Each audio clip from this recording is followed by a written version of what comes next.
Hello, everybody. It is me, Pacific. Happy New Year. It is officially, not technically, but officially 2014 per the United States of America. Now, when I lived in China, their New Year hasn't started yet. I kind of like the Chinese way myself. I wish we were on the lunar calendar the way it used to be from old days.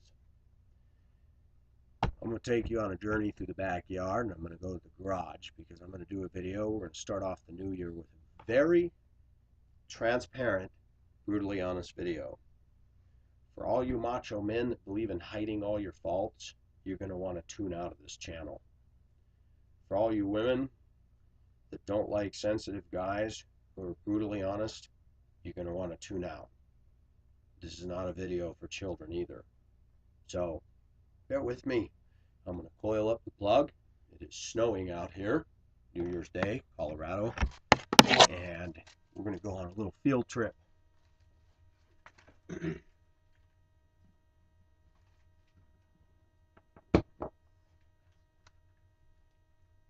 I decided to do a video revealing some more personal things about Pacific. One of the things that we lack today in our culture is transparency.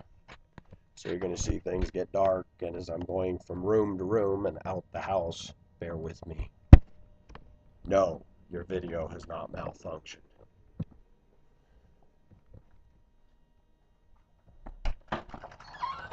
Alright, check this out. We're going to get snow all over the laptop. Here we go, man. See it falling? New Year's Day, Lakewood, Colorado. Isn't this fun? I used to love winter, but the cold is just rotten.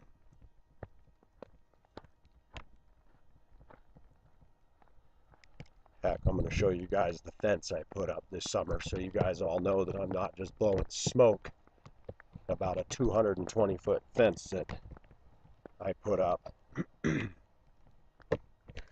Here's another one of those big mother cottonwoods and a giant spruce tree back here. Gotta make sure I don't slip and fall and drop my laptop. That would be a bummer. Well, I've definitely gotten my money's worth. Okay, here's the start of the fence. This is just one north wall.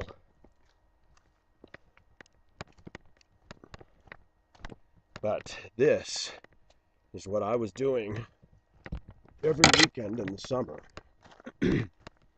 Putting up this fence. And we're going to go ahead and walk this baby so you guys can see it.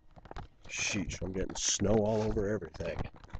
You can see this massive backyard. This is the official end of the property here. All the leaves are gone, but in the summer, this is so thick you can't walk through this thicket of stuff back here.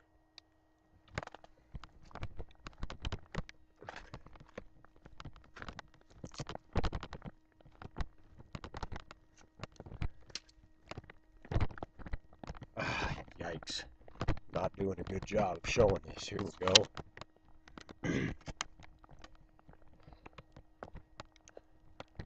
This is a big piece of property, folks.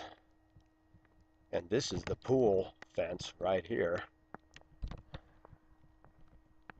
This is a big, big piece of property for just the edge of Denver. This is a full acre. And that's the rental property back there. That's a separate house. You can't see it because of all the growth. And you can see all our trees. But here is the fence, 220 feet, count them, of cedar fence. And this summer, Pacific planted those 3 spruce trees. The owner loves his spruce trees. And I'm going to cut through the yard this way. This was the garden.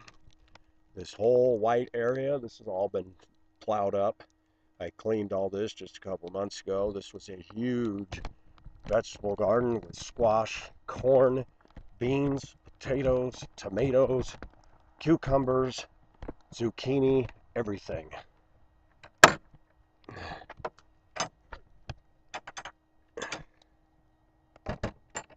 Garden gate, little gazebo. That's usually where I set the squirrel traps. They love to hang out in this area. This is quite the place. As you can see, there's a lot of continued maintenance around here. Yeah, it's cold. I miss that tropical, moist air. Uh-oh. Why is the garage door open? That's not good. It's not the most secure, but hopefully nobody got in here. Nope, doesn't look like it. Okay, now that I'm covered in snow, should I do the snow dance? The Pacific snow dance. You know, I hesitated making this video, and I'll tell you why.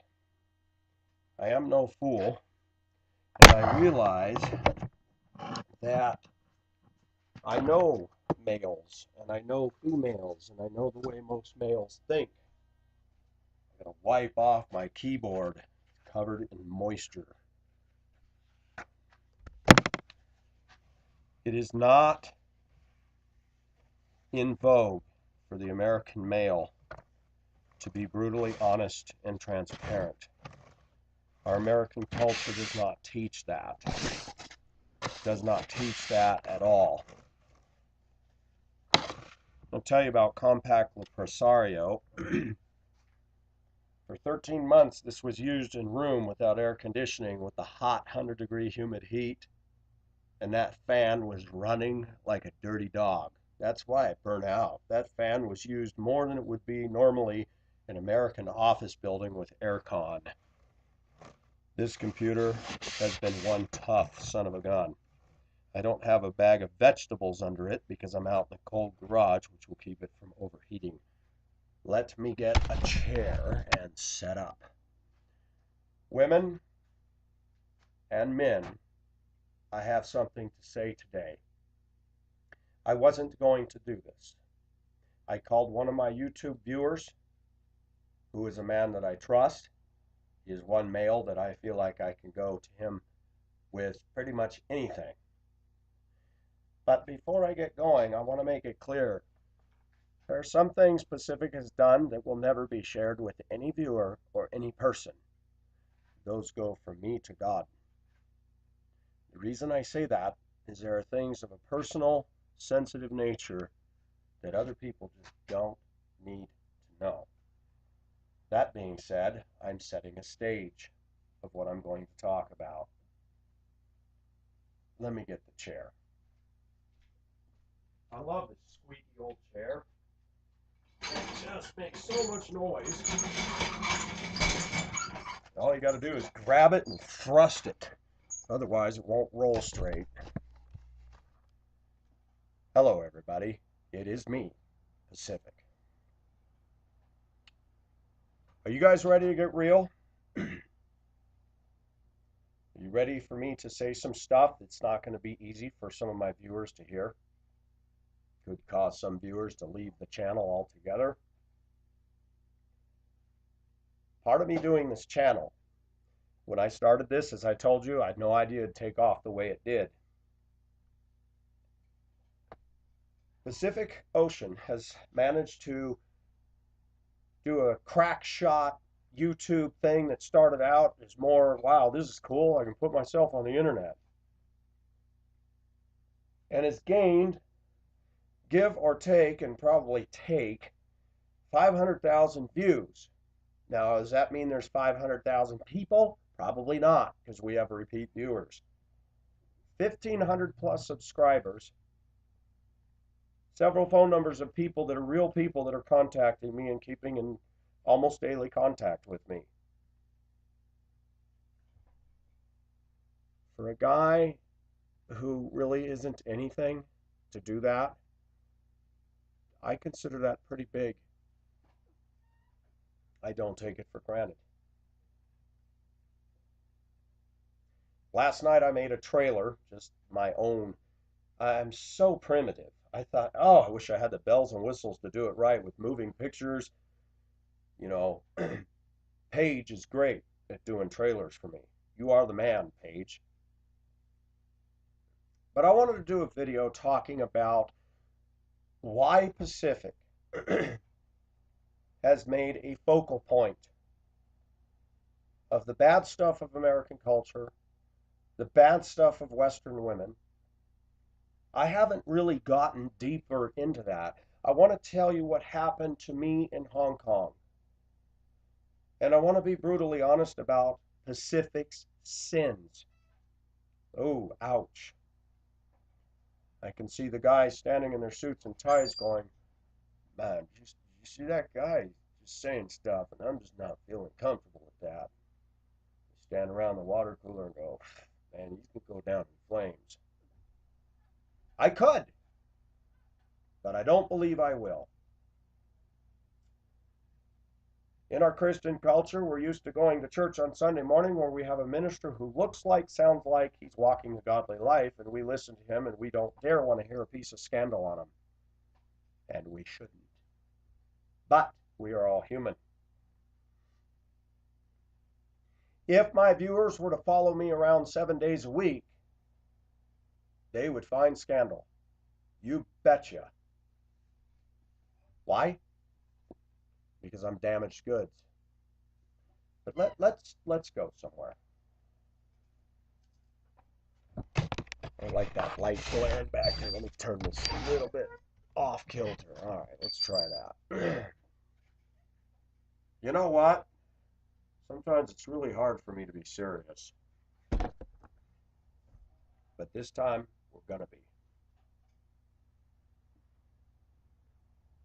We're not gonna beat dead horses, but I want to put together a vitamin capsule because I've had women write me and say, you obviously have mommy issues and you're a woman hater and you're bitter.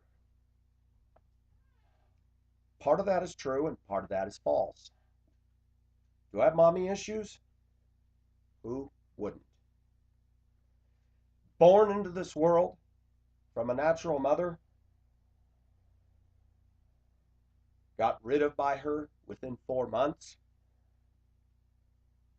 to a mother who was messed up, who thought children were the answer, who smoke blew in my face, who was not loving, who was not demonstrative, who was not sweet, and grew up under a household of constant condemnation and rejection and told over and over all my faults. And I knew I had them. I had food allergies, I was highly destructive, I was hyper, on and on it went. But never once, when I grew up, did the other part of my mind form that said, well, maybe the reason some of this stuff is happening is because, one, I'm a boy, and some of that's normal stuff.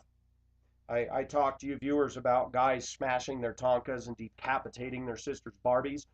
Well, when my mother saw me do that, she thought, clearly there's something wrong with this guy. Some of you viewers wrote back and told me what you did to your toys. Exploded them, blew them up, lit them up with bottle rockets, put the hose on them, tied them behind your bikes.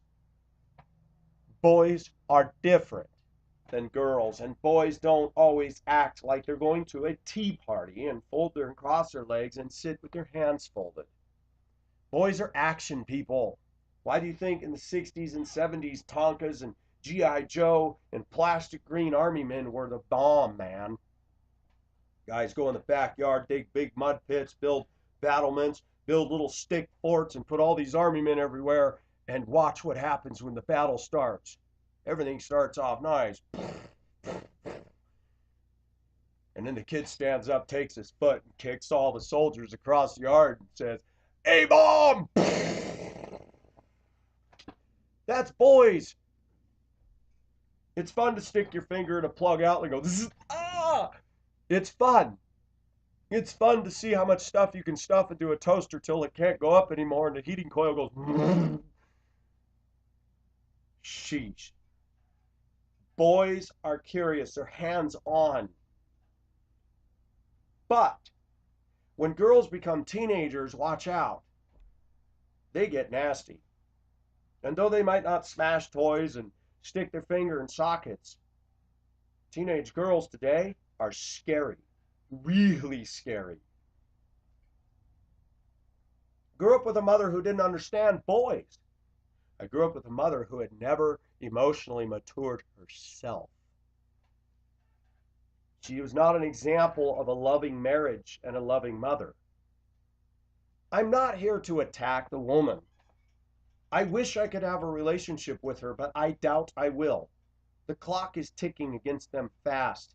They both have chain smoked all their life. I don't know how much longer she's going to live.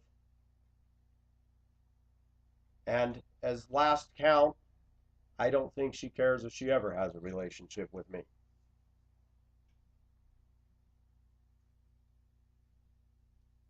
Does Pacific have mommy issues? Of course I do. I was thinking the other day about what I was telling you viewers about, and this is going to be a long video, so please bear with me. You know, when you hit 12, 13 years old and you suddenly get some feeling down between your legs and you go, what is that?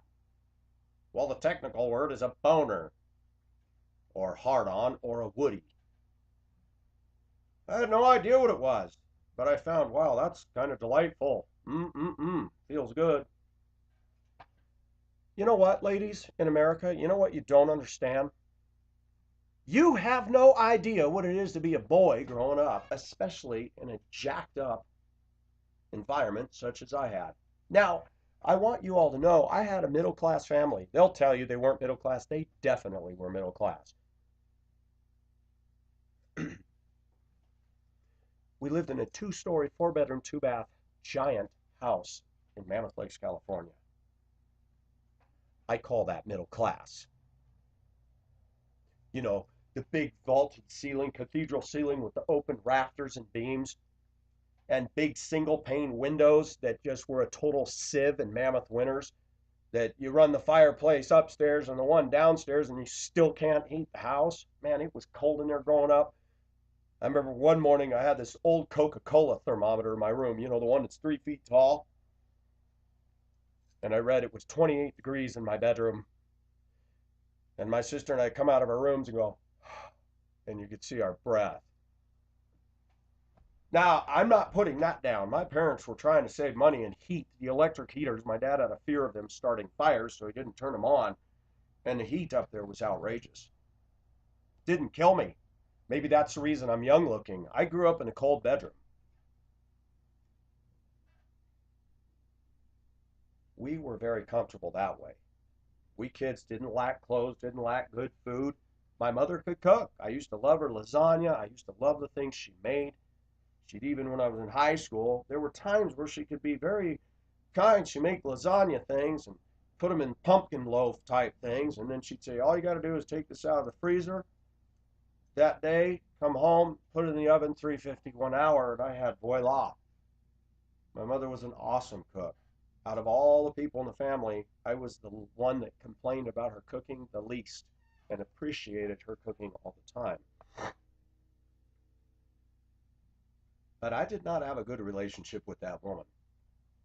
That relationship with that mother caused me to run off before I graduated high school and get involved with the girl I got involved with. Well, immaturity breeds immaturity. Here I am, immature, dysfunctional, not given all the tools, and then I'm thrust into another family situation. A father and a mother who are stuck in the 50s. Both Christians, but stuck in the 50s, even drive a 62 Ford Country sedan. Cool old station wagon, but everybody around me was kind of looking at them like, whoa, what's with the funky car?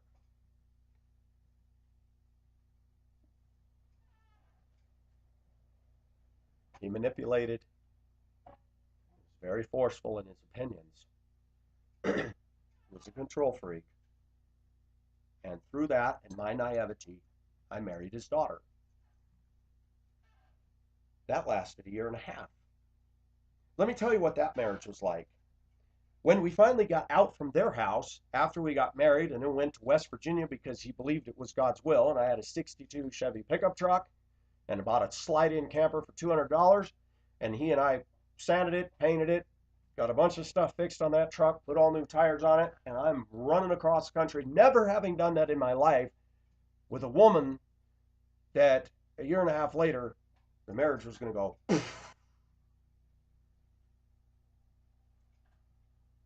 She did her hair in like this beehive and then long and put so much hairspray in it, there were plastic hardened drips all throughout. I said, you know, your pictures when you were a junior in high school with your long, simple hair parted in the middle, you look old fashioned, but I liked it. No, I don't like that. We were in a store one day. We walked down an aisle past a couple of women. We started to turn the corner, and I heard two women. Did you see that chick's effing hair? Oh my gosh, that is bad looking. She heard it and exploded. And I thought, rut-row. I told her, I said, your hair doesn't look good that way. She put so much hairspray in that beehive thing, stood up, and one day it was dented over like this. And I said, look at your hair. She was into heavy metal music. I was not. Her father had had a real problem with her in a Christian setting. That she was into heavy metal music, and let me tell you, she was an angry woman. Here I am, a high school kid, just out of high school. Here she is, a high school kid who dropped out before graduating, and we're being told we need to marry each other because it's God's will. I was dumb. I was naive. I'm admitting that. That woman, when Dad went to work and Mom went shopping, she started in on me one day and punched me, clawed me, and I was like, what the heck? And I'm not kidding. I didn't know how to react. I grabbed her by the shoulders and shoved her against the wall and said, man, you better quit. There was a few go-rounds there. She was one fighting son of a gun. After a year and a half of being married to this, and then we finally got my own apartment that I rented, came home from the construction site one day. I'm trying to learn to become a man and work, and she's playing with Barbie dolls on the floor.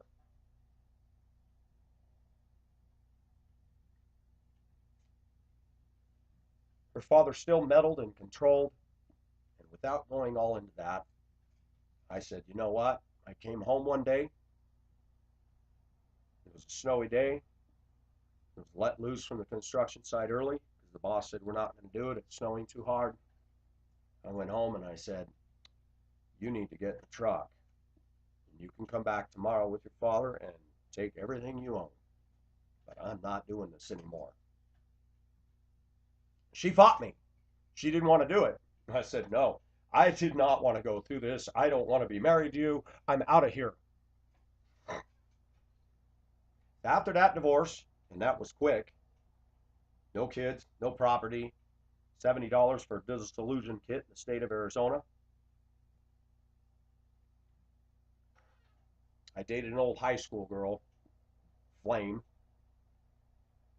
And I never went out and had sex, but, you know, did the kissing and the feeling up the breast and that whole thing, you know, getting hot and heavy in the truck, kissing and Frenching and getting each other worked up and horned up and, you know, stupid stuff like that. The American way, right? But as I grew in my Christian conviction, I kept saying, man, I'm not supposed to be doing this. I'm not supposed to be doing this. Stopped it. Then I tried to reestablish a relationship with my parents. And it was fits and starts. My mother returned to the same old habits again. Even accused me of being a Jimmy Swaggart. I said, what are you talking about? I'd become a Christian, and she's not a Christian, so there was some hostility there. I said, I'm not a Jimmy Swaggart. I was just trying to grow. I went to church. And you know, after I divorced that girl, the church that we went to, the whole church, suddenly looked at me as a divorced man. I'm like, shoot, I'm 19 years old, 20 years old, and I've been just already out of the gate condemned and judged. So I quit going to the church. Started going to other churches.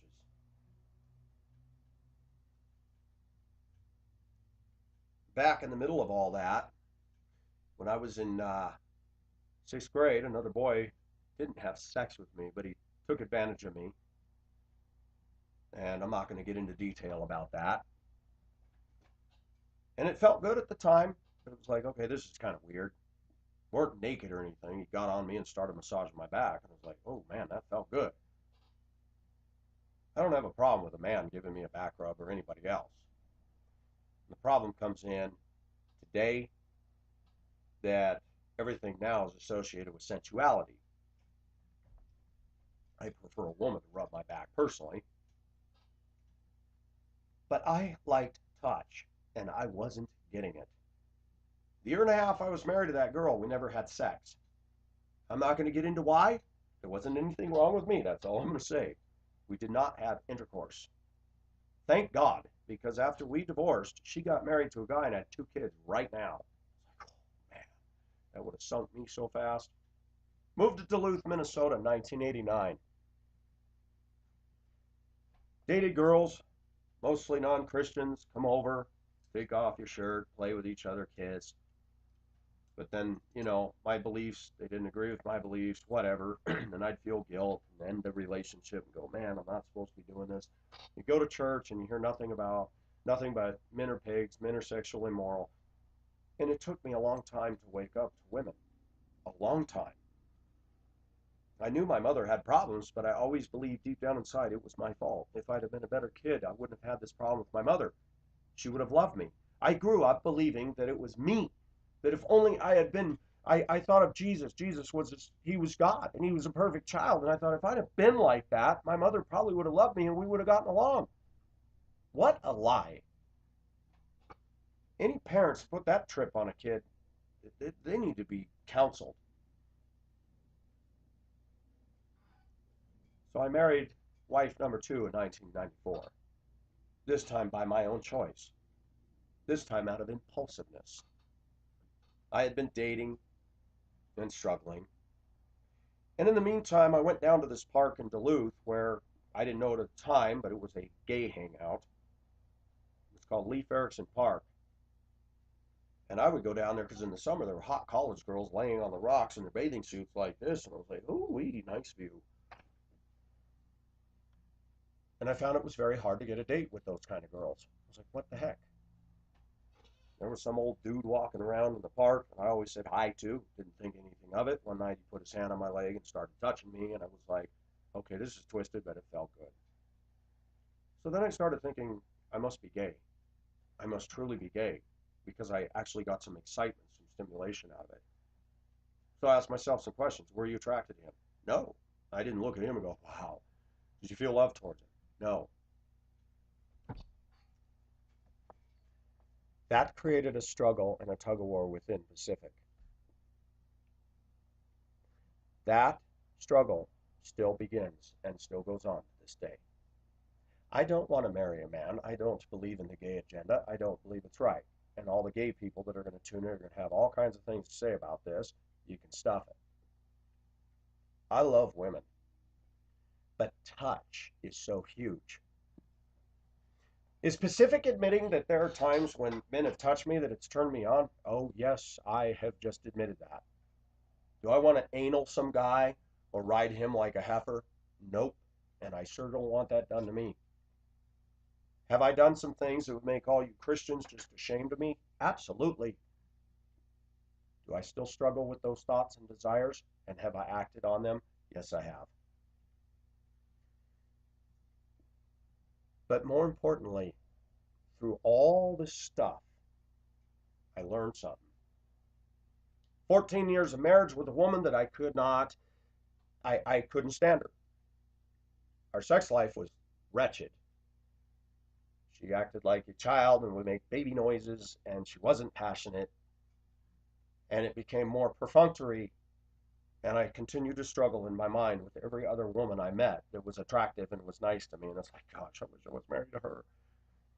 And there was this dichotomy. I'm studying theology. I'm reading Bible books while I'm married, soaking up commentaries. And I'm like, people tell me, man, you've got an incredible amount of Bible knowledge and you know theology and you're a very good communicator.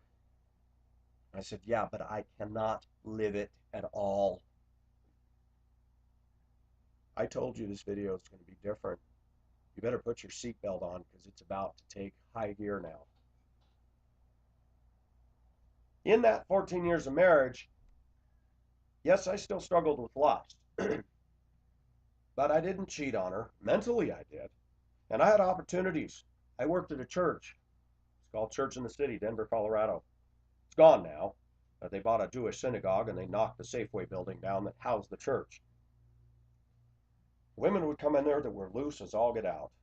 And one woman who was Spanish came on to me. She was older. She'd come in with no bra and her nipples were poking through, and she'd come up and hug me and kiss me on the cheek. And I thought, oh my gosh, I'd love to go do something with her. I didn't. I did come up behind her one time and started massaging her shoulders, and she goes, ooh.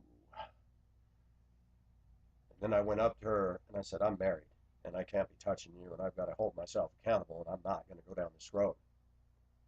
She shoves her breast right into me and kisses me right on the lips and said, that's okay. I don't care. You're pretty nice. I'm like, sheesh. No offense, but where are those women now?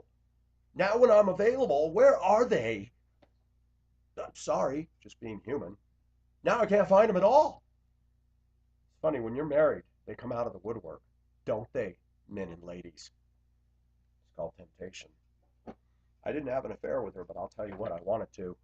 I'm going to put my hands right on her and She was quite a bit older than me, but she had aged well. But I put my foot down because I had to. Never told my wife of 14 years about this stuff. I thought, there's no point in even telling her this. She'll just go. A lot of white American women seem to have a problem that when a man looks at another woman, it's almost like you just might as well have stuck a knife in their heart and murdered them. And I'm going to say something to American women. That's another thing I grew up with. Men are pigs. All they think about is sex. That's all I ever heard. And I watch white women.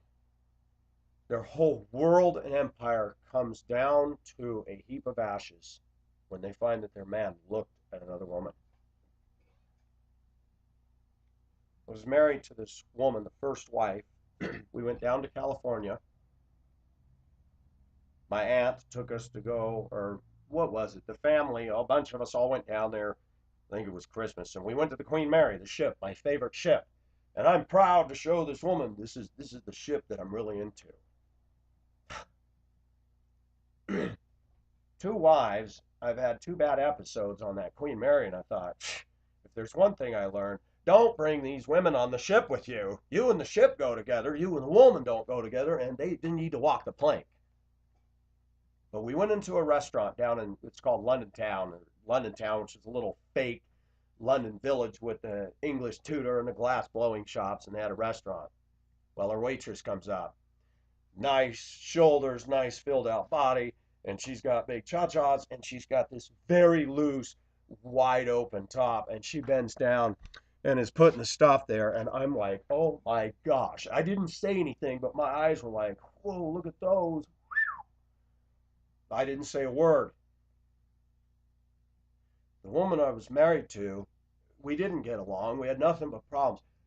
She gets up and screams at me in the restaurant. And I'm like, oh my gosh, we hadn't ordered yet. And I said, let's go. We walked out. Oh my gosh, you're looking at her boobs. And screaming. That it's kind of hard to not notice them when they're in your face, man. And I didn't have the guts to tell her, well, look at us. I can't even have sex with you. We men have been pounded and had the crap beat out of us because we noticed another woman. Why is it that white women think that they should be the only one that's pretty and that we're supposed to be so pure? You know, it took me a long time to wake up to the fact that white women are no more pure than us guys. That is all a bunch of crap. This idea that I want a man who's faithful. I'm watching women today with the online world, white women, and they are talking to 10, 15, 20 men at one time and playing the field. Is that faithfulness? Is that purity? No, it isn't. Men are human, and what most women don't want to admit is that when a woman is showing all that stuff, I'm sorry, it's hard not to look, especially when you're in the skids in the relationship you're currently having. One thing that has not been communicated to white women at all is that you're not helping your husbands one bit by condemning and pounding on them for looking at a girl. I have met some well-adjusted women that have looked at their husband and said, "She's pretty, isn't she?" The husband goes, "Boom. Yeah, sorry. It's okay. Just don't you dare think about doing anything with her." Women, you're going to have to start being honest with that. But I'm not done yet. This ride isn't over because this roller coaster car is just leaned back and it's going up that steep hill. And you're going, oh crap, here it comes.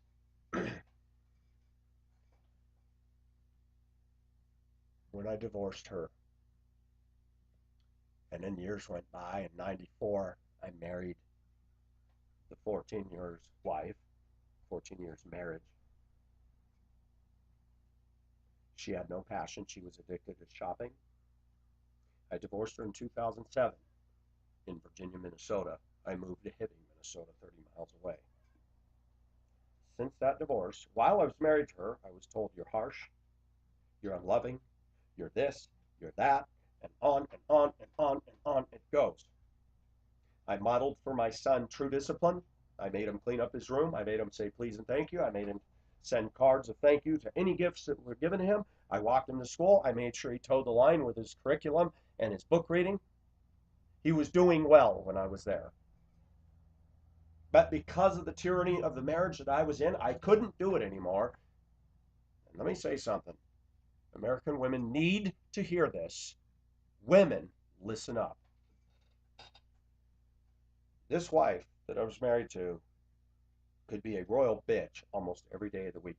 Bitch meaning the attitude, the rudeness, the coldness. Say good morning to her in the morning, she would not respond. My own son in the basement one morning, I'm working on something, he's playing with his toys by me. She comes downstairs, I say good morning and say her name. Nothing. And this was normal.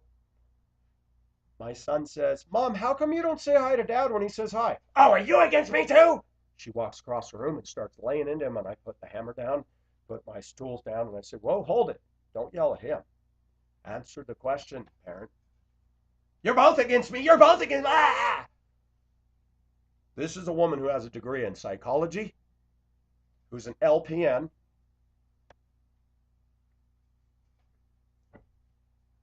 and a paralegal for some prestigious Denver law firms. Her maturity level was worse than mine. When I first dated her, I was shocked at how much cussing came out of her mouth. I wasn't even doing that back then. I learned from her very quickly that her amount of exposure to true theology and the deeper things of God was about that deep. And that played out in our whole marriage. When we talk about being unequally yoked Christians, that even means that just because she or he is a Christian doesn't mean you two should be together. You need compatibility and you need to be on the same level plane. Women that go after dumb, stupid punk men trying to fix them, Men that go after women and feel sorry for them, I'm going to tell you something. Women have more of an effect on men than men do on women. It is my opinion as far as bringing them up. You get involved with a woman, most of the time the women will pull us men down to where they're at. One of the biggest problems in American relationships today and relationships worldwide, but more so in America, is the power struggle. Uneven to begin with. This person's going, "Come on, come up here." This person's going, "No, come down here." And you got this going on. When you have two draft horses yoked together, pulling a stagecoach, what happens if one's going to the left and one's going to the right? The stagecoach is going to be rocking and it's going to tip over. Let me offer something else. The Bible says, what God has joined together, let not man separate. That has been a sledgehammer against anybody who gets a divorce until I read it again. What, let me do an emphasis Pacific style. What God has joined together, let not man separate. Are you getting it? How many marriages in the U.S. and in Christian churches, in Christian homes, were not led together and what God did not join together? How many? You ever stopped and thought about that? You see, we have free will, and we think because we're Christian that every decision we make is anointed by the Holy Ghost. That is one of the biggest lies in American history in the church. Pacific can go out today and get on a site and hook up with a man or a woman and go have sex. I could get it done right now today. Why? Because I've done it. Did not have sex with a man, but played around, yes. We have a choice as Christians, and sometimes our choices are poor. And because we want what we want in America so bad, we automatically assume if I want it, it must be God's will. Let me give you an example. That wife of 14 years came up to me and said, you know, I got on this site called Interchristo. I said, oh, what's that? Well, it's a site where you can use your skills and stuff and get involved in ministry. And I thought, okay, that sounds cool. Well, I think we ought to apply. She had been fired from the law firm. They asked her to do something unethical, and I applaud her for that. She said no. They didn't fire her. They gave her 2 months and told her, your services are no longer needed. Typical attorneys. Bastards. Didn't bother me. I was driving a school bus. I said, we'll be fine. Relax. She panicked. Had to get a job. I said, we're going to make it. And we did. So she gets on a site called Interchristo and submits our stuff. Because, again, of ignorance, because this world is so much bigger than Pacific, and my mind is about like that, an organization called Shelter Care contacts us out of Akron, Ohio. We're walking along the edge of Lake Superior when I got off work one night. She goes, oh, you know, they wrote us and they want to do an interview with us, and they'll pay for half the trip. Half the trip? That's it? Why are they looking for 2 people in Duluth, Minnesota to be in Akron, Ohio? When she first told me what it would be running a troubled respite home, I said, oh, no. I said, absolutely not. She pushed, and I always gave in to her. Always. Men, when your initial gut tells you something, and you believe you've got the mind of God, do not yield to that woman. I don't care how much kicked in by the heels of her you get and how much nagging, you say, I am not feeling the peace of God with this. I said, I don't think we ought to do that. I said, I work with kids on the school bus. You haven't worked with children. And though you have a degree in psychology, I said, I have a hard time dealing with some of the stuff that goes on my bus. I said, these guys are going to be in our home. Nonetheless, she prevailed. We did it. After 6 months of being there, and one of the kids bringing in a suitcase full of cockroaches that infested our house within 2 weeks, and then the agency saying, well, that's your job to pay for it. And I said, whoa, hold it. I'm not praying. I went back to the agency and said, you own the house. These kids brought this stuff in, not us. You spray. Then we got in a car wreck where somebody turned in front of us. Everything was coming apart at the seams. The guy was ticketed. His insurance refused to pay. I was like, oh my gosh. I found a guy to buy the car. He was the body man. Got the insurance check for the damage that they would replace. And I was able to pay off the whole GMAC loan. That was the only loan that Pacific had in his life outside of family. The minute I paid that off, even though I was sitting in Akron, Ohio with no car, and I made the agency have somebody come and pick up those kids and said, we're quitting. We stayed for 2 more months. They were furious. Wife comes up to me and said, in tears, I thought this would be a good idea. You said we shouldn't do it. You're better with the kids than I am. They respected you. They did not respect me. I put my arm around her and I said, it's okay. I'm going to get you out of here. But I tucked away something in my mind. A degree means nothing. Bringing a bunch of loose ends together here, men and women, so bear with me.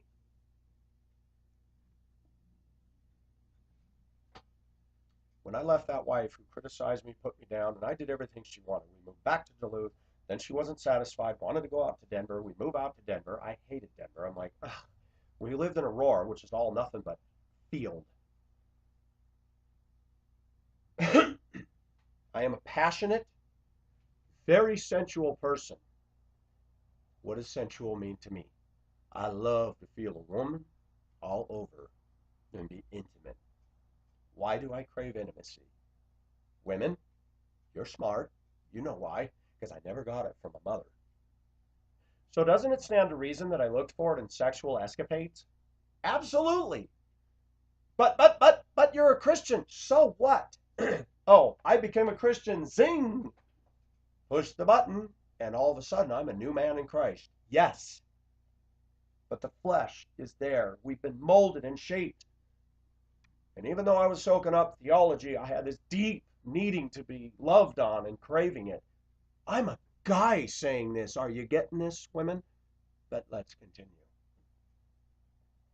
I did not abuse that wife. I slapped her in the face once. I already told you about that in another video. And I felt bad about it. Said, I will never do that again. Virginia, Minnesota, 14 years later. I'd remodeled a house. I'd busted my butt, tried to please her, tried to do everything. And deep down inside, I couldn't stand her. I thought, man, this woman is so cardboard. I used to call her One Speed in her name. One Speed. She's only one speed. She's so focused, and there's no passion and no sensuality, nothing. But I still didn't know myself. But all I knew is I didn't want my son growing up and seeing all that crap. The final straw, viewers, was this. Came home one night. She had bought a bunch of crap. And she did this all the time. Tupperware. Opened the kitchen cupboard, and Tupperware is just avalanching all over the floor. And I said, why are you buying all this? Look, you got all this we're not using. I'm not a mean husband. I could have said, you know what? I'm boxing all that SHIT up and I'm throwing it out. I said, could you go through this and get rid of some of that? She wouldn't. So an argument started. She's yelling and smarting off like a junior high girl. And I'm like, you know, I finally, after 14 years of this volcanic buildup, a thought went through Pacific's mind. Ladies, a thought went through this man's mind. The only way I could shut this woman up is if I punched her in the face.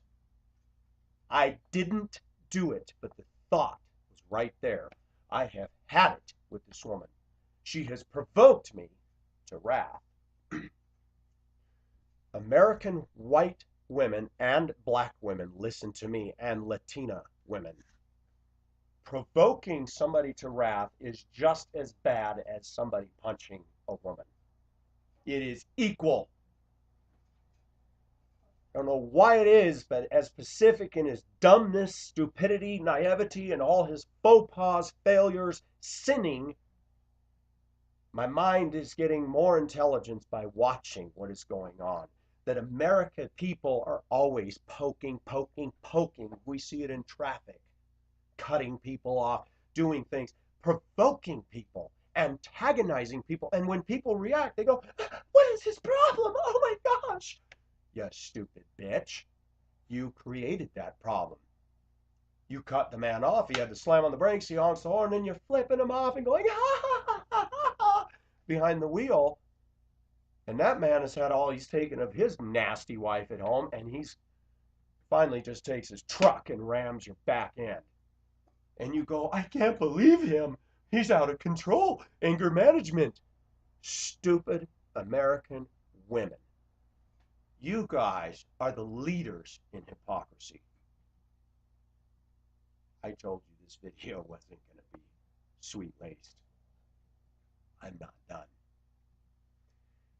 I divorced her on the grounds in the judge and jury in my own mind that said, I am not going to punch this woman and go to jail and have my son know me as an abusive husband. Never told my son that. He doesn't know that. Never went to the pastor of the church and told him that, because the last thing I was going to do was go to any church and say, if I didn't leave that marriage, I would have killed her. Did I have biblical grounds to leave? Technically, no. But does a woman have biblical grounds to leave her husband who's punching her and abusing her? Technically, no. Jesus said, getting a divorce, except for marital unfaithfulness, is not acceptable. If you want to be a literalist there, that means, so what? Your husband's punching you. You can't leave him. Got to be scriptural. We need to be careful that Jesus Christ was very clear about the flippant attitude of divorce that prevailed with the Pharisees. The Pharisees said if their wife burned the meal, they could put them away. And Jesus was saying, no, no, no. Because men had a wrong view of women back then, no doubt. And Paul was not a chauvinist. Women still have their place, and they're not getting it today. Women are creating collateral damage and problems all across this country and walking around like they're never at fault. That's why Pacific has issues with women. They don't take accountability for themselves. They don't model good behavior. They don't show love. They don't give their husbands what they need.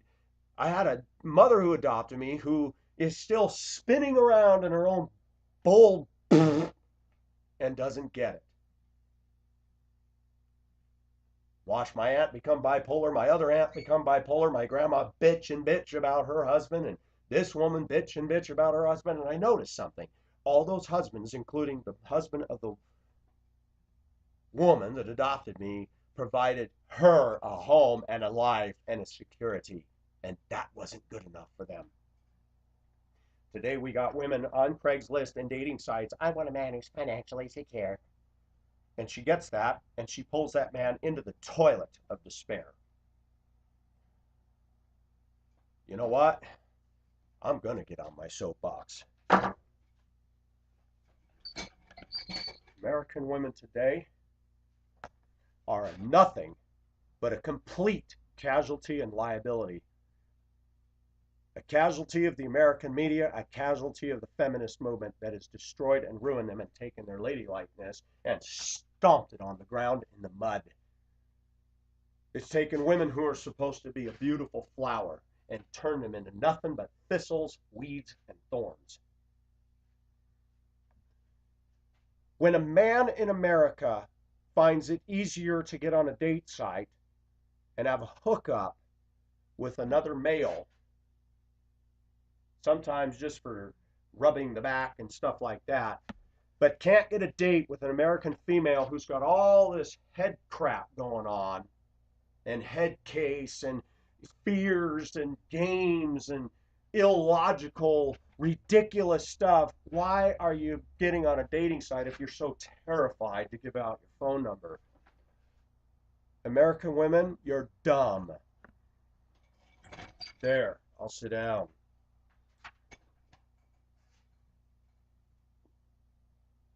I want to put that bumper sticker across my entire back window in my Ford pickup. Just say no to American women. It could save your entire sanity, life, bank account, and your dignity.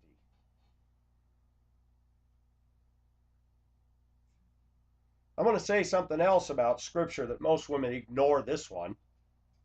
Paul says, are you single? Seek not to be married. For when a man marries a woman, he's concerned about the things of this world, how to please his wife. Just shared with a friend in New England today. That was talking about the women generally tend to get pulled towards the world. A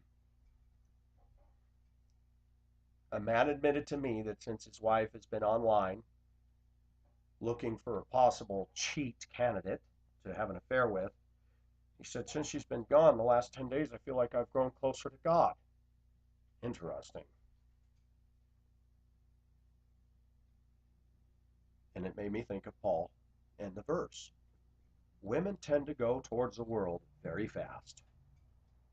It takes a righteous and godly man to constantly tell his wife, up here, lady, up here. But women have turned the whole thing around and they will not allow the men to lead at all. Before God, I did the best I could in that 14-year marriage. I brought us back to tithing. I said, we're going to raise our son. We're not going to put him in daycare. We're not going to let him watch movies and profanity and filth. We're not going to have that stuff in the house. I was a rock. When I left, that woman has done more damage to my son and used him as a pawn of manipulation and has kept him from me. I've tried to call his phone number. It's been disconnected. I don't even know where they are. Supposed to have a call this Monday with the counselor. That brings another point about American white females. They bitch and bitch and bitch about their husbands. Well, this husband finally said, you know what? When you're beating your head against a brick wall, you do something and you change. And I said, I'm out of here. When I left, she bitched and bitched and bitched and bitched and is still doing it and is taking it out on my son and bleeding all over and menstruating all over society and goes down to her workplace with a bunch of bitter, overweight women on meds. They got serious issues that no man is pursuing any of them. And they're bitter, they're man-hating, and they all sit there in that little female anti-male stew, and it simmers and flavors. And we've got a whole country of women like that. And then they wonder why men do not want them. When she found out I pursued a woman in Asia, she came undone. Asian women are bitches. I don't like them. They push and they shove. And whoa, racist, anyone? When my marriage fell apart, I was honest enough when I was trying to be amicable to her. I said it didn't work. Well, you know, when I saw her picture, she looked like a bitch. You just didn't like her. You didn't even know her. A lot of white women have a real problem with the word foreign women. They think they know everything about another culture because they ate at a frickin' Chinese restaurant. Give me a break. I lived in Hong Kong for 13 months. You going over to take out $1.99 scoop Asian cafe doesn't mean squat.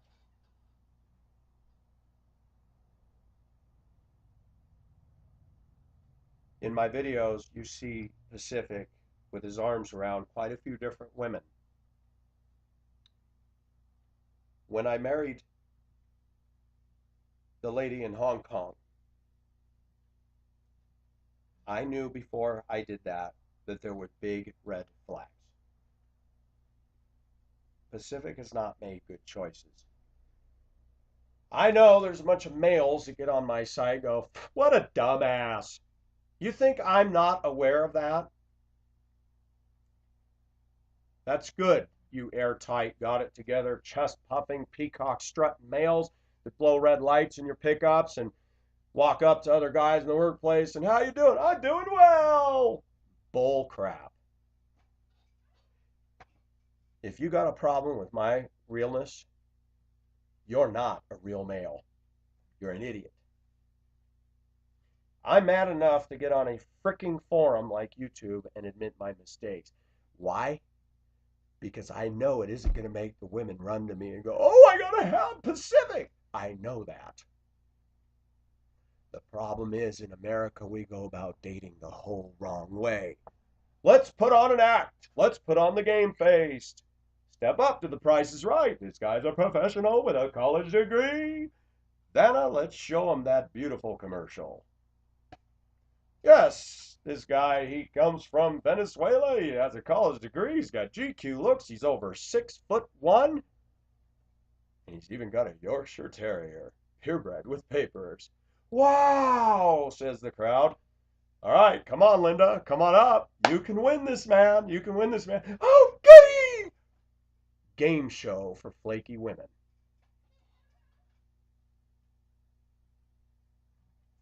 I talked to somebody last evening. Women through Hollywood and our media, women in America like the bad boy image. You know, the John Wayne with the steel taut jaw. Nothing bothers him. Smokes a cigarette. Flicks the butt. Women like that. Women get off on that. Until they're married to that guy. He slaps them around. Says, I don't need you.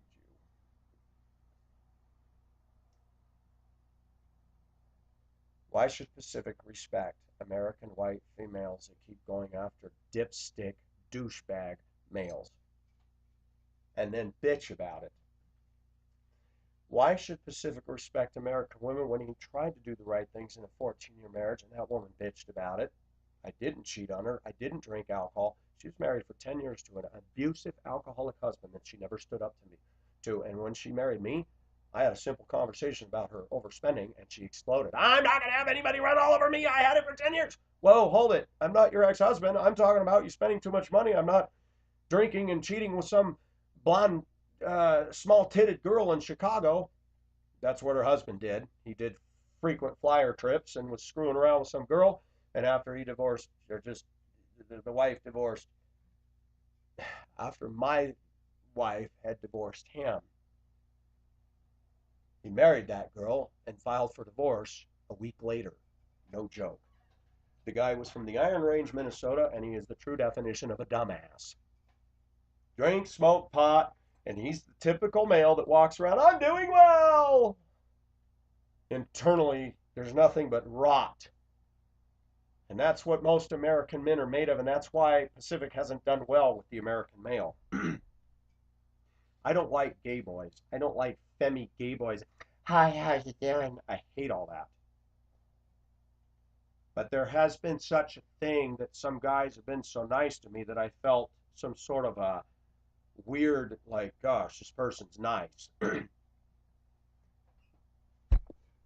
I'm not gay. I don't struggle with that one bit. What I struggle with is touch and intimacy and attention. I work hard and I have a lot of tension in me.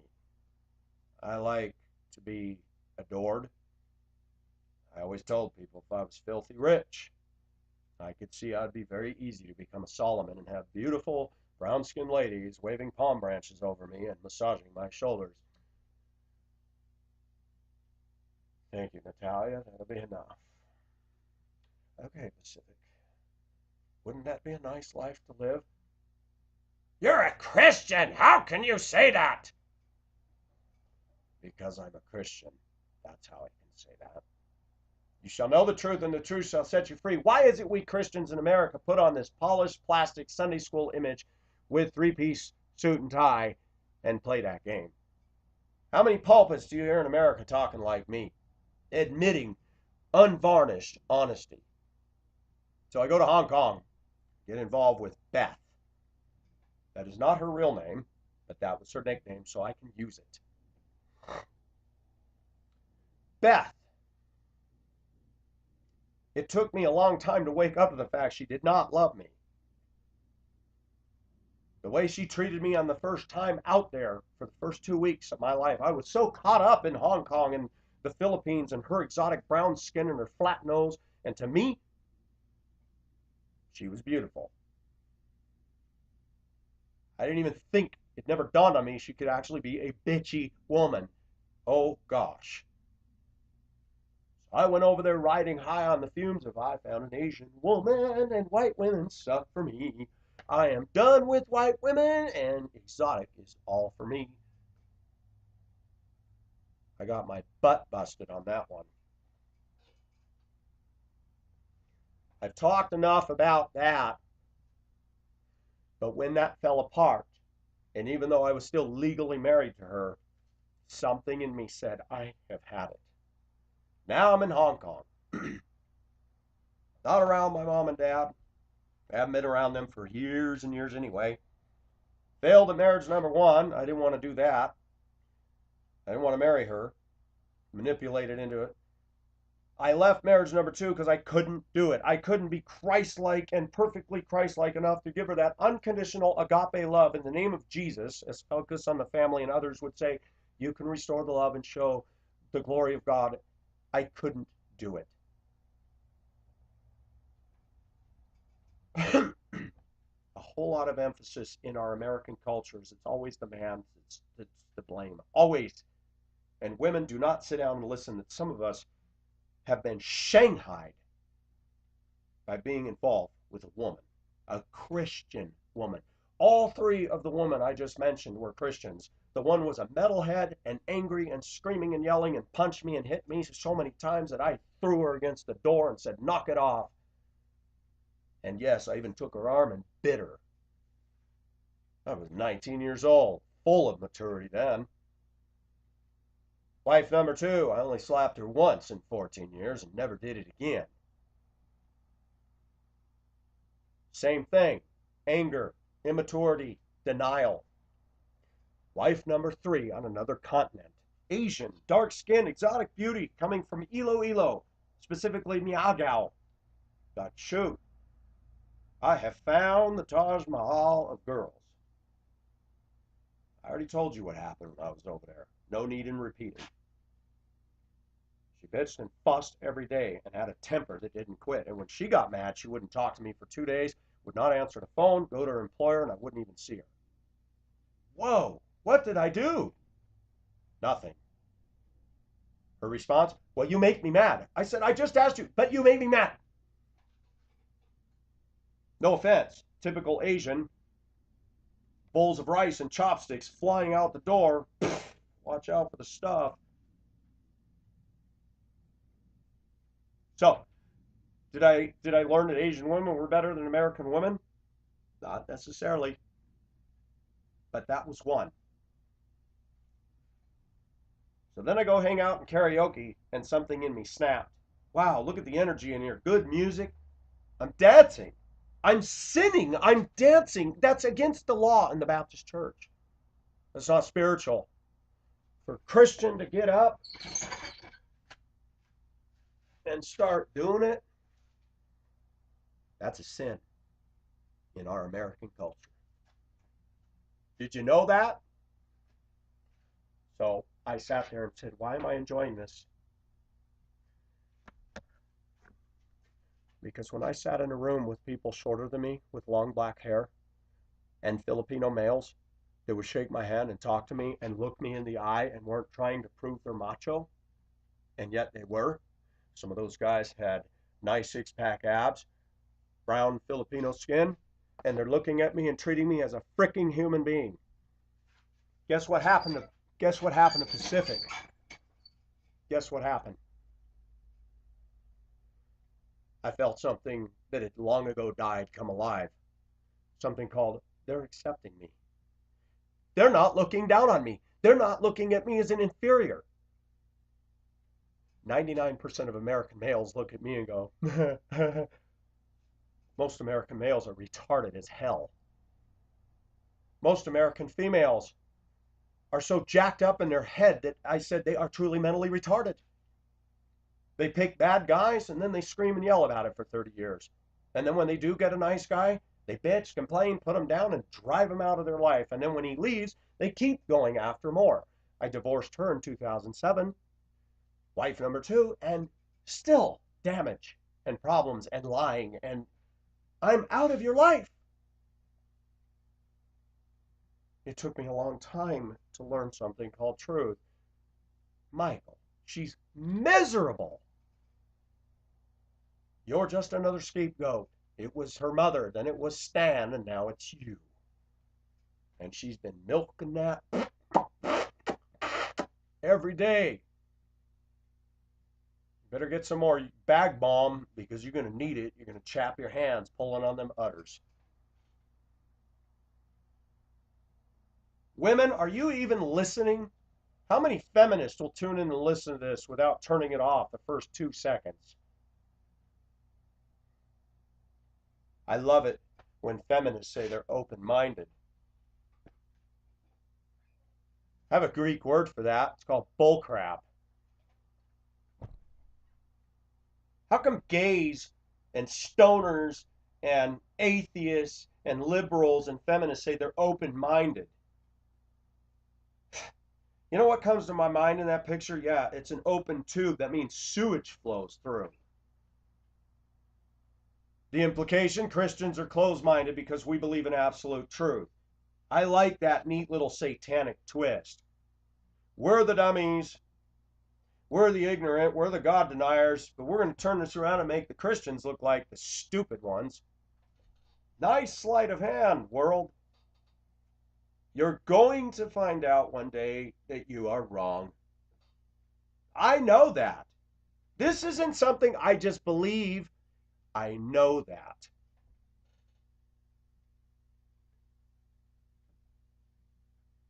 Liberals and feminists and atheists don't like my confidence. They don't like it. They want the upper hand and they want to be the ones that are right. And they're militant and angry and trolling and dogging people. And feminism has ruined American women, as far as I am concerned, almost categorically across the board. And when a man stands up and speaks, he's shouted down and ignored, and stupid male and all the stuff is branded on him. I did the best I could in that 14-year marriage. Then when I went after Beth in Hong Kong, I really fell for her. But then there were problems. Online dating, getting involved with somebody far away, and then you're in your world and you go to the store and some nice actual white woman is smiling and cute and looking at you going, shoot, I got involved with somebody so far away and I can't see her, and here's somebody here, and I didn't.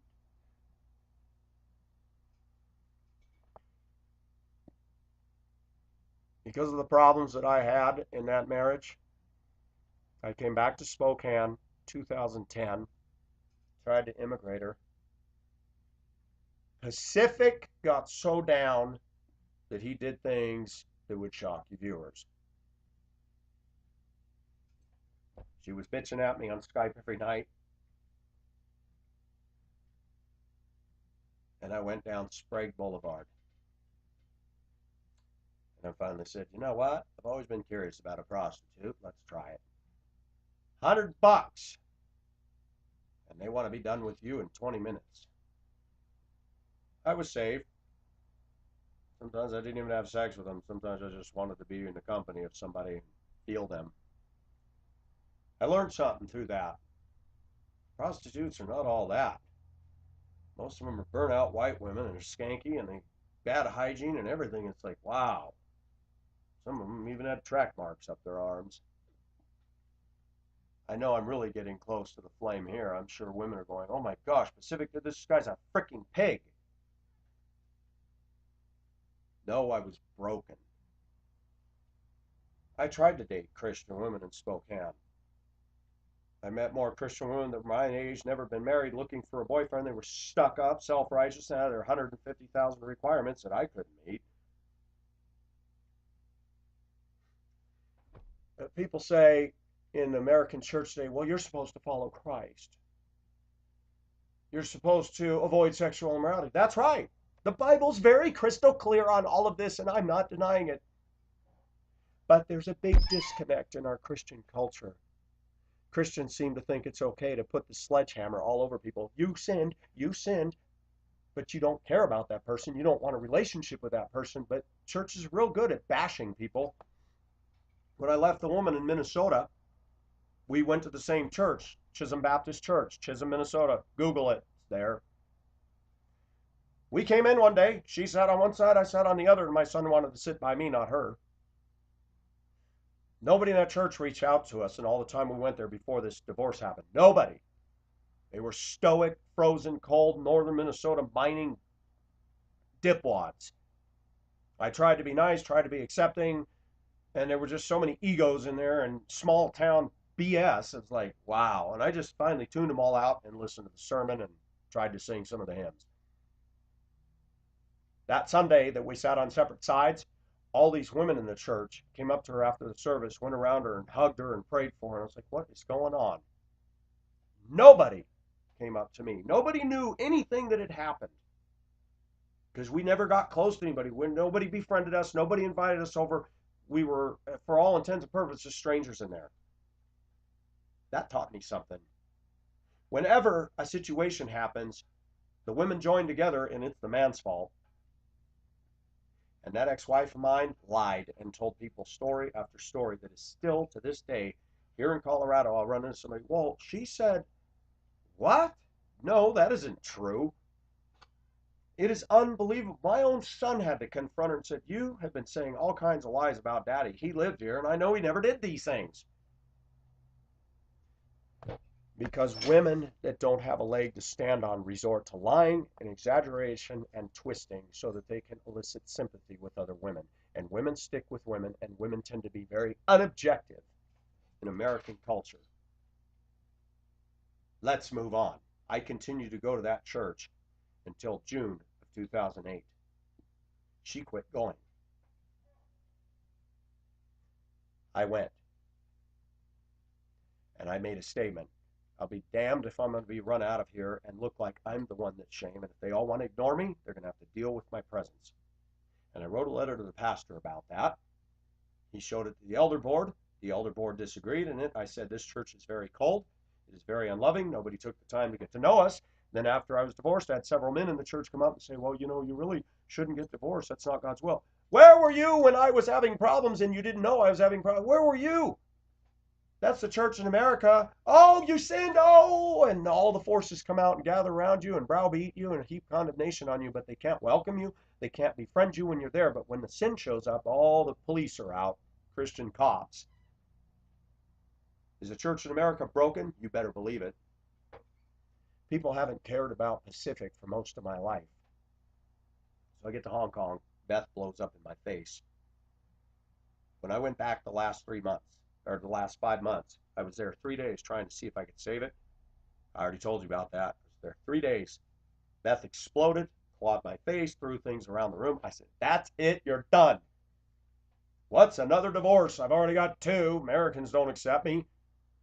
You're over here. I don't have to deal with it. For 5 months, Pacific enjoyed making love with many women. Yes. And I learned what making love is. Because all my life I'd had sex. But in Hong Kong, Pacific made love. Hold a woman her beautiful head of black hair and cradle her head and kiss her so intimately. It wasn't just, oh, let's get an orgasm. It was like, I ravished her. That empowered me.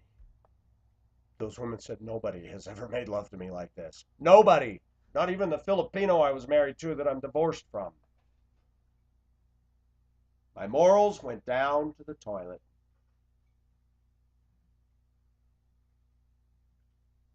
I was distraught. I went back to Spokane, played with some prosties, found out there was a park where guys could run nude and this and that. And I thought, you know what? I've never done that.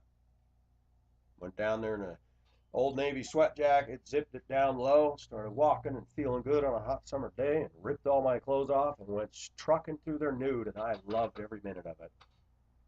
And I thought, wow, any Christian who knows me saw this, they'd be shocked, flabbergasted, appalled.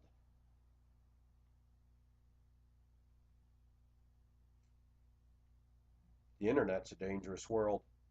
I tried to hook up with people in Spokane to have a relationship. They were mean bitches in that town. The women were fat, they were overweight, and they were attitudes and pork queen.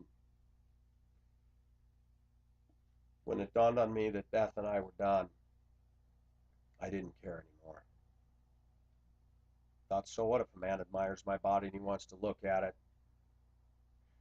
It made me feel good to have a man say, gosh, you are so good looking. Thank you for letting me look at you. It was easy to do that on Yahoo Cams. It was easy to do that with Yahoo Cam Filipinas and Indonesian women going, wow, you know, you're such a nice American, and all of a sudden off comes their shirt and bra, and I'm like, sheesh, they're giving me a free show. I didn't even ask for it. Viewers, I'm a very sensual person, and because of that I struggle. I don't always live the example that I know I need to live. I'm broken. And I've made mistakes, and I've sinned. I'm not gay. But name yourself, viewer, and tell me you don't want to be admired, loved, and noticed, and I'll call you a liar if you say you don't. I'm tired of people in America, Christians, getting a bit of self-righteousness and going, you're not living like Jesus. You're a Christian. You should be growing. Yeah, I should be doing a lot of things, and so should you. Where were you Christians when I was having a struggle? Did you befriend me? Did you care? Most Americans don't care. That's why I started nailing the trolls right where they're at. Why are you telling me all this stuff? You say you're a dumbass, you're a loser, you're retarded, you got thick glasses. Are you doing that to help me? No. So therefore, I don't have to listen to you. And that goes for Christians too. If you don't have love for me, don't expect me to listen to a word you say. I called a brother this morning. Told him I'm struggling because I cannot, the dichotomy of me, it's hard to live the Christian life in every. Do I want to deny God and turn my back on him? No. But do I struggle with the commands about sexual purity? You betcha. It's like, God, I don't get high. I don't do this. I go out in this Lakewood out here and you drive down the street. This is boring. This is a passionless, white, suburban, dead place. People wearing dowdy clothes, and their big highlight is to go to Target today or watch the Rose Bowl. I went to Hong Kong, and Pacific had life breathed into him, watching pretty women dance, watching their eroticness and their sensuality, listening to good music and losing myself, and smelling the salt sea, and having the spray hit me on a ferry ride, and having a Chinese woman look at me and smile, and date her for 2 months. It is very hard to live in this culture. So I've asked myself the question, was it the will of God for me to go to Hong Kong when all that happened? Because it has changed me. Any woman that marries me is going to learn that Asia has branded me. It has pierced my heart and has put a ring in my ear. It has affected me so much that I'm not the same person. I wouldn't have done these videos years ago with this kind of passion and intensity. My videos would have been more like, here's what the Word of God says, and we got to do it. Pacific became human. The reason you're watching my videos, men and women, is because you're going, my gosh, this guy's real. Well, sometimes you got to go through some dirty stuff to get real. Are pastors supposed to be above reproach? Yes. How many pastors in America do you know that talk like this? I'm not talking about the profanity I sprinkle in there on occasion. How many talk this cuttingly honest about the truth? How many deal with the woman's bullcrap in our society, in our church culture? None. Women in America, you can go to all the Beth Moore and Kay Arthur conferences you want. They won't do you a bit of good. Because Beth Moore isn't even preaching. Look at her dyed hair. Look at her $1 million look. The polished, the fake, glazed face, and marketing books. Well, Pacific, that's not nice. I get a lot out of them. Yeah, and I see the kind that you all are. You look at a guy like me and go, I know. Beth Moore isn't doing anything but making big money and living her best life now, as is Osteen and all these other fools out there. Sorry. They may be my brothers and sisters, but they are off base. They've been so affected by the culture that they're not relevant. And I can hear it now. I can hear some wag getting on here. You know, you're criticizing all these Christians, but you've struggled with homosexuality and you've done this and wow, blah, blah, blah. And I could just see it. Your ego just vaulting itself as high as it can up the flagpole and going, Pacific's a retard. Nobody in America asks why people do what they do. They just condemn it. How did that person get there? Why are people doing what they're doing? Why is it on Craigslist in casual encounters there are thousands of people every day, all millions in this nation, looking for affairs and looking because something is wrong? It's easy to say, oh, we've become like Sodom and Gomorrah. Why? Why are Christians struggling with this stuff? Why is Pacific? I just told you. And if you don't get it, you're not paying attention. Hong Kong symbolized energy. It was a country I went to on my own accord. Yes, Beth and I failed. Sadly, this isn't going to set well with my Christian viewers. I have no regrets that I made love to all those women. Let me say that one more time. I have no regrets that I made love to all those women. What I do regret is that I sinned against a holy God. I didn't sit out and say, oh, today, God, I'm going to stick my middle finger in your face today. I didn't say that. But when we go to church, and church treats our sexuality like it's a neat little cardboard box, when our church ignores people who sit in their congregation for an entire year and they don't include them in the reindeer games, when churches don't teach sound theology like love and accepting other people, America is a very cold place. I just read a quote. I do not agree with Mother Teresa. I'm not going to get into that right now. That'll be a separate video one day. But Mother Teresa said the most loveless place she ever been is America. Huh, isn't that interesting? Land of the free, home of the brave manufactures another score for no love. If you don't believe me, go out here when a car breaks down. Everybody's honking at it because it's in the way. How about stopping and saying, can I help push you out of the way? Do you need a hand? A guy came up to me yesterday. I'd pulled into the gas station after eating at a Scarf and Bar all-you-can-eat buffet. Pulled out my credit card, start pumping. A guy pulls up in his car.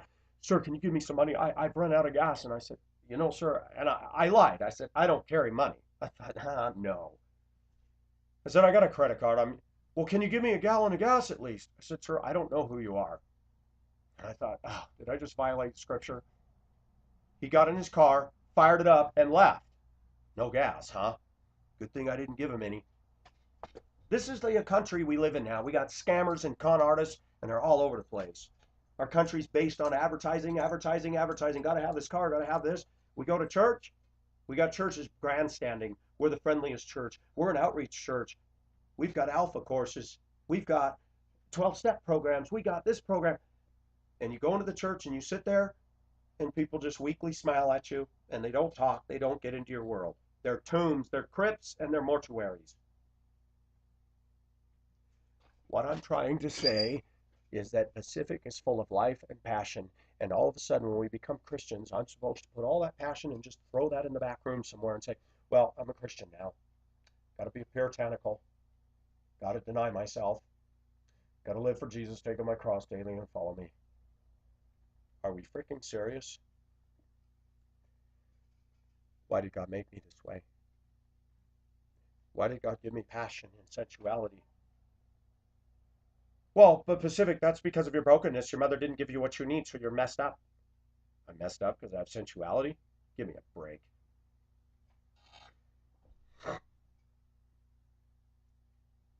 You know why I liked Hong Kong? I didn't go there and spend all my money. I didn't go there and have to give myself to a pig farmer and eat the crap that the pigs left on the ground. I was not trying to be the prodigal son, is what I'm saying. I managed my resources.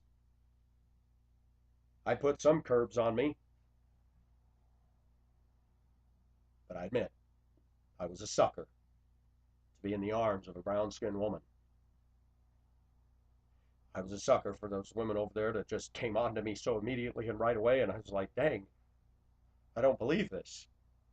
Pretty women that want me and like me. Why would I say no to that? I haven't had it all my life. No. Pacific is not a very moral example, is he now? So you have an opportunity to tune out my videos. You have an opportunity to write me off. That is your choice. But I've never told you it's okay to do that. I never told you you should do that. I've been transparent and honest. And I've had dipwad American douchebag males get on my site and go, oh yeah, you're going to really get a girlfriend talking about masturbating all the time. I don't talk about masturbating all the time. Fool. Did you listen? These videos aren't designed to get a girl. That's what I like about YouTube. It's the one place I feel free to be me and not feel like, oh, beautiful girls in the room, be nervous, be nervous. This is my channel. This is my cave. This is my man cave. This is my time to be me without all these other exerting influences causing problems. I think that's a pretty damn good thing, don't you? Are there women and men that get on here? Gosh, this guy's a head case. He's a train wreck. They have.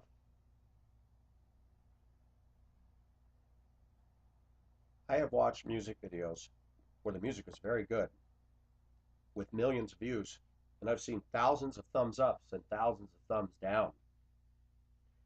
I've been looking at my videos, and the number of thumbs downs is getting smaller and smaller and smaller. I'm like, what's going on here? Am I really attracting a bunch of people that really like my stuff? Yes! Why? We've got Eric Fraser in his art studio in Canada, puts headphones on and listens to me, and he says that's a big deal, part of his day.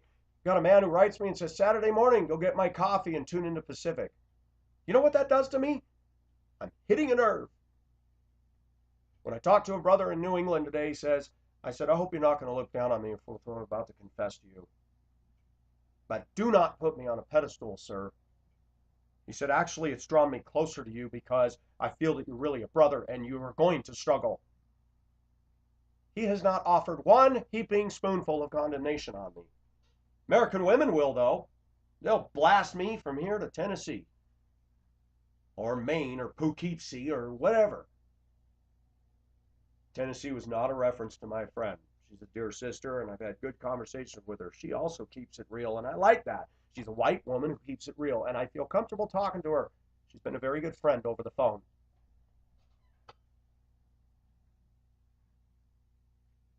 Let me say something so that my viewers don't understand me. I don't look at a man and go, oh, I want a relationship with him. I don't. I don't look at a man's ding dong and go, wow, that's sexy. That is disgusting. I've admitted to you very transparently that I've had no problem with men looking at my body and liking it and even touching me. It's like, go for it. You want to do all that other weird stuff to me? I'm going to say, nope. I'm going to say something. I'm going to say something very honest that I've learned through all this. For a long time, I thought I was quite abnormal. Based on what I'm seeing on the internet, based on talking to other guys, I think some guys are scared to death to admit that they've actually seen a guy walk by with a nice chest, and though they will say, I am not gay, they will never say, gosh, why did I find myself kind of turned on by looking at that chest? I think some of that's normal. And I think part of that is happening because in our culture in America, we have just made such a big deal about sexuality.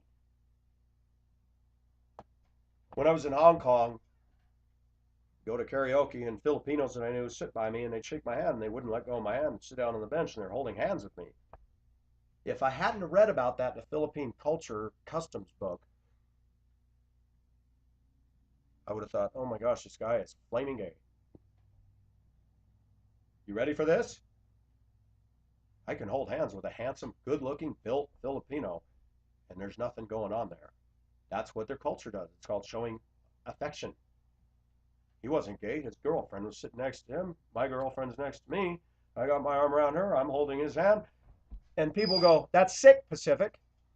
Read about it. Why do Filipinos hold hands? It's there. How come men kiss other men and other women on the cheek in Italy? We don't say anything about that, do we? In America, we've created a stigma about sexuality, and it's ironic that we've done that. We have the biggest problem with pornography, the biggest problem with online affairs and all this stuff over any nation in the world. Why is that? Because we created the stigma. If we'd all been touched appropriately and had more touching and holding hands and kissing, we probably wouldn't be desiring the bi, the gay, the lesbian. Just a thought. A lot of Christians like to wrap everything in a neat little box. We're becoming like Sodom and Gomorrah. Yes, that's right. God should come down and destroy us immediately, especially San Francisco, all those faggots out there. I'm being facetious. Why not small town, Bible Belt, America. Christians aren't very nice. No, no. It is God's mercy that we are not consumed, the Bible says.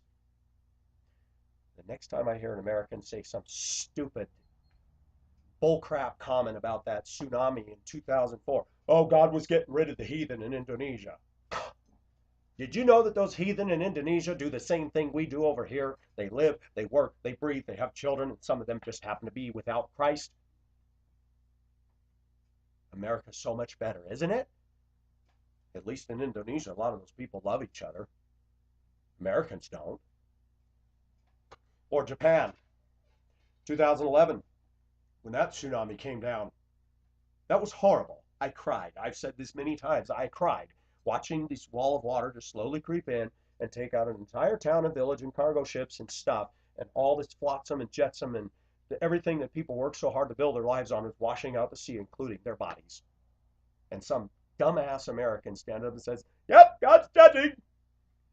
Oh, you bastard. I'd like to take your motor home with your little fish symbol on it and see God get you. We are fortunate that God hasn't given us what we deserve. I am blessed that he hasn't given me what I deserve. Don't be so quick to vote for the righteous wrath of God until you look at your own life and really get an analysis on your life and realize you could be judged too. The closer one tries to get to Christ, the more aware he becomes of his sin. When somebody first gets saved, they're only sipping at the edge of the shallow wading pool. So many people in America that aren't Christians, they think, they look at these big things as sin.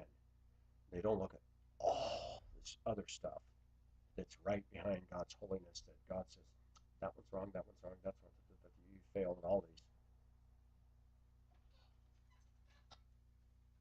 Do not call me preacher and do not call me reverend. I have no right, and I'm not worthy of that title. Say I'm a teacher, I'm okay with that. Don't call me no rabbi, don't call me any of that. I share with you what is in my heart. But Pacifica's sexual, sensual needs too. And when American women are running around being the way they're being, how long am I supposed to wait until God brings the right one? That's poppycock. It isn't happening, is it? Well, then maybe it's not God's will for you to be with a woman. You can't win with most Christians. They're just as bad as atheists. They always got this little circular, airtight argument, pseudo-spiritual. Well, you know, if you'd wait on the Lord. Yeah, I see you waited on the Lord. You filled your house with all the stuff. You got $50,000 SUVs and you worship your dog. Boy, that's honoring Jesus, isn't it? Oh, now wait a minute. You're being legal. No, I'm not. Every Christian in this Christian American culture is full of sins, idolatry, and problems. And Americans love to focus on the guy who's got sexual problems, but they don't do anything about the material problems, the gossip problems. I play the lottery, hope to get rich, and I worship my dog, and I ignore everybody in church because I have a choice. Jesus loves me, and I'm not quite there yet, so I don't have to be nice to anybody else. Jesus understands. He's got my back. American women suck. Let me say that one more time because it feels so good. American women suck. Oh, yes, I can hear it now. Not all of us, Pacific. No, not all of you. But the numbers of American women that don't suck are this big compared to this. Out of 300 million Americans, if you slice it in half and say that females, 150 million, I'd say we'd be lucky if we can find 1 million that are considered good. Ouch. That narrows it down, don't it? You go to the Philippines and there's 90 million people there, and 45 million of them could be women, and 30 million of them are good. Ah, How come the numbers are higher over there than they are in America? But then people say, yeah, but if you brought all those Filipinos over here, yes, I know, they'd be ruined. It's true. If we open the floodgates and let them all immigrate over here within 2 years, those Filipinos, none of us would be pursuing them, would be going, why is it that our culture is so prevailing, so dominant, so destructive? And these idiot Christians are judging when a disaster happens. And Jerry Falwell's running around saying Tinky Winky's a gay person on Teletubbies.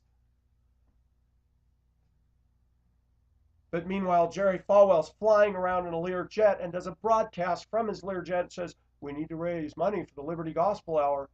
Otherwise, we'll have to shut down our TV ministry. We'll get rid of the plane, dude! Jim and Tammy Faye Baker. We won't even go there. What a joke. Paul and Jan Crouch and all these rich Christians that make Christianity look very, very irrelevant and stupid. And no wonder the atheists laugh. Because when they see that stuff, they got us by the short hairs. Forget evolution. They're wrong on that. We know that. But one of their biggest arguments about Christians being stupid is by watching Christian television and listening to the average Christian rock station, and atheists just go. And I agree with them. Atheists aren't wrong on everything, just the main thing, saying there is no God.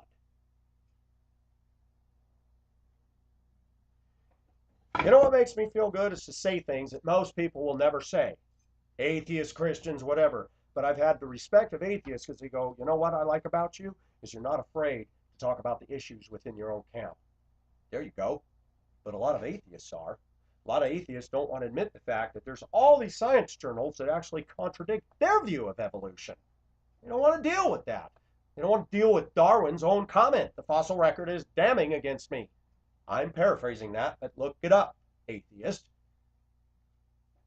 Said Darwin, there are no transitional life forms. A woman writes on my site, who I like, but I disagree with her on this. It took thousands and thousands of years. I'm sorry, but I need proof, and you don't have any. That's the atheist grab bag of backup excuses. Well, it took so long, that's why you don't see haven't. Give me a break. You either have transitional life forms or you don't, and the fossil record should show something becoming this to this. Sheesh, even in C.S. Lewis, you have Tumnus the fawn. Goat body and a human head. Where are those? They don't exist because they never existed. I'm throwing a lot out there. I'm trying to give you, the viewer, the understanding of why Pacific thinks the way he thinks and why he's deeply analytical on the one hand, deeply intellectual on the other, but very sensual and passionate and loves to make love with a beautiful woman. And I can't have that in this country. It's been denied me, and yet those women are parading themselves in front of me every day through the TV, the media culture, the internet culture, and out in the workplace, showing everything, and I cannot have them. They've made themselves unapproachable, unattainable, and men are going nuts. And the reason men are looking at porn is because they can't have the real thing. And women are condemning men for looking at porn, but not one woman is standing up and saying, women, you're participating in the porn industry and getting money from it, and you need to stop it. Where are the women shaming the women for doing that? Women are hypocrites in America. Let me say that one more time. Women are hypocrites in America and Canada and Australia and Europe. I'm not going to say that about Chinese women. I'm not going to say that about Filipino women. They may have individual hypocrisies, but they're not doing this crap. We are. White culture. And I'm going to be so bold as to say that white culture helps screw up black culture in America. Oh, let me say that one more time. White culture in America helps screw up black culture in America. They did oppress them for a long time. They did keep them as slaves. They did treat them as less than. And some of those black men and women, in spite of all odds, rose up and became something. Caring, loving, God-fearing people. Now, are we to blame for all the crap that the blacks are doing today? No. They got their own problems and issues. They've been around long enough. Their community's got big enough. They can't pin the tail on the white boy donkey thing. Can't do that anymore. Black women in America, most of them are no damn good. They are ghetto. They are foul. They are rude. They are very alpha and competitive, and I'm shocked. I'll see a beautiful ebony woman, and the minute she opens her mouth, it's like, yikes. I've already made my comments about the Hispanic, Mexican, Latina community. That's a mess. That's a freaking drama mess. Why did I put this video together? Because for any woman out there that thinks I'm self-righteous, this video ought to clear that up. Hardly. Pacific is a mess. Pacific struggles with some very dark temptations. Pacific loves making love. Pacific likes being touched. Because I don't get it. I don't get it. I don't get it around Christians. I don't get it around anybody. People ask me, when am I going to go to Hong Kong? One of the reasons I haven't gone to Hong Kong is I will tell you guys something very honest. If I go again, I know exactly what I will do. I have several women there right now that would take me in their arms in a minute. Sometimes I ought to just go and do it anyway. Why? Because I struggle with that here. The problem is in Hong Kong it's available. The problem is I know I can go back there and find some familiar, sweet, comforting things.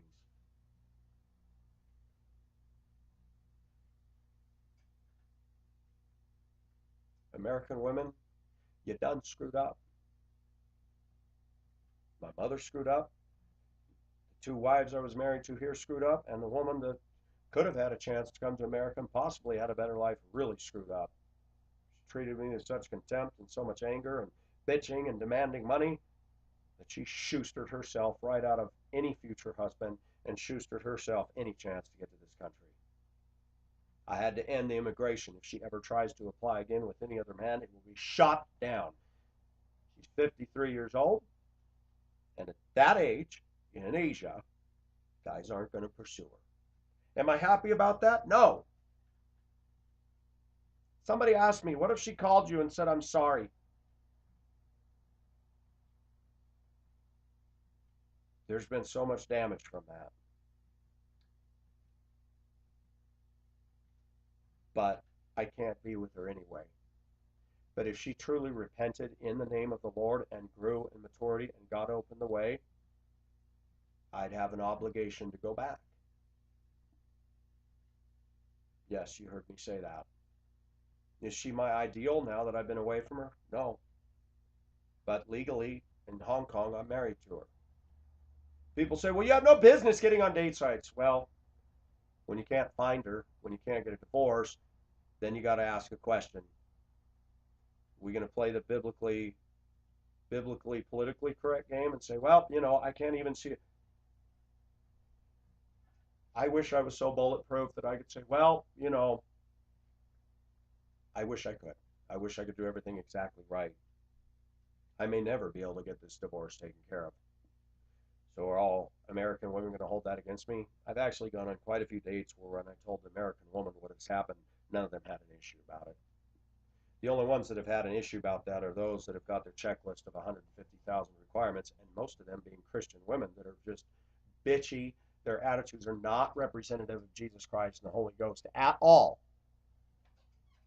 I don't want to be with them anyway. I have had it up to here with Christian women. They're not good. They're not even that good looking. You guys saw the video of that gal I dated, Mouse. She was not a 10, but she was hot to me. All those women that I dated with I thought were hot. You see the picture in my Hong Kong video with some of my favorite pictures. There's so many of them, but I can't upload them. You guys would be stuck on there for 3 hours looking at a slide presentation. There's a girl wearing a red shirt. She looks like a damn kid. She was 31 years old. I liked it that women were so young looking and yet adults. And women put us down for that. Sheesh. I hear women say all the time, man, that 19-year-old, too bad he's young. He's got a nice body on him. Sheesh, give me a break. The reason American women are angry is because more and more American men are not desiring them anymore. But those women aren't holding the mirror up to themselves and going, you know, I screwed up. I will never be able to talk to the woman I was married to for 14 years. She is getting worse and worse and worse. She wants to move to Texas. She wanted to move to Colorado. Her whole life will be a quest for another place, another store, another buying experience, another thing. Blame somebody. She's not sitting down and hearing the still small voice of God that says, lady, stop. Most American women don't hear the still small voice of God. Most. I'm talking Christians. They got their Jesus rock and they got their whatever going on, but they don't have the power of God, and they don't see the hand of God, and they're certainly not manifesting the fruit of the Spirit as written out in, was it Galatians? But the fruit of the Spirit is love, joy, peace, gentleness, kindness, self-control. Against such things there is no law. Do I always exhibit the fruit of the Spirit, viewers? No! When I've been in traffic all day and I see just meanness, meanness, meanness, meanness, and people with comfortable lifestyles driving expensive cars and SUVs that don't have the courtesy to be courteous to me with kids on a bus, and got to cut 2 inches in front of me, slam on the brakes, and I tap the horn, not road rage, and they go like this, I've had enough. So when I get in my truck and I'm out of that bus and I don't have to represent Denver Public Schools, guess what happens to me? F you, buddy. Get off my ass. I've had it all day long and I'm not putting up with it in my truck. I'm sick of it. And I'm sick of churches putting emphasis. You can't change anything, but you can change yourself. None of those people in most of those churches deal with what I deal with. They go from suburbia to their office tower, drive like an idiot to get there, and run back to their little, gated community, and then go to church, put on the nines, and, they're very superficial, very immature, but they think they're walking tight with Jesus Christ. White American churches, most of them are so inadequate, biblically illiterate. They don't know a thing about anything. Most Christian women are so puffed up, full of arrogance and their own ego, that they really don't know Jesus Christ. Most men today, the Promise Keepers movement and in this movement, they all pizzled, they all came, they all went. We're just not getting it, man. So for the trolls, my resolution is I will continue to take on the trolls, and I will continue to stand up to the atheists, and I will continue to ban all those morons from my channel. I'm sorry, I'm not saying because you're an atheist you're a moron. You are a fool. The Bible says that, so I can say that. There are some people that write me that are atheists that I respect on this channel.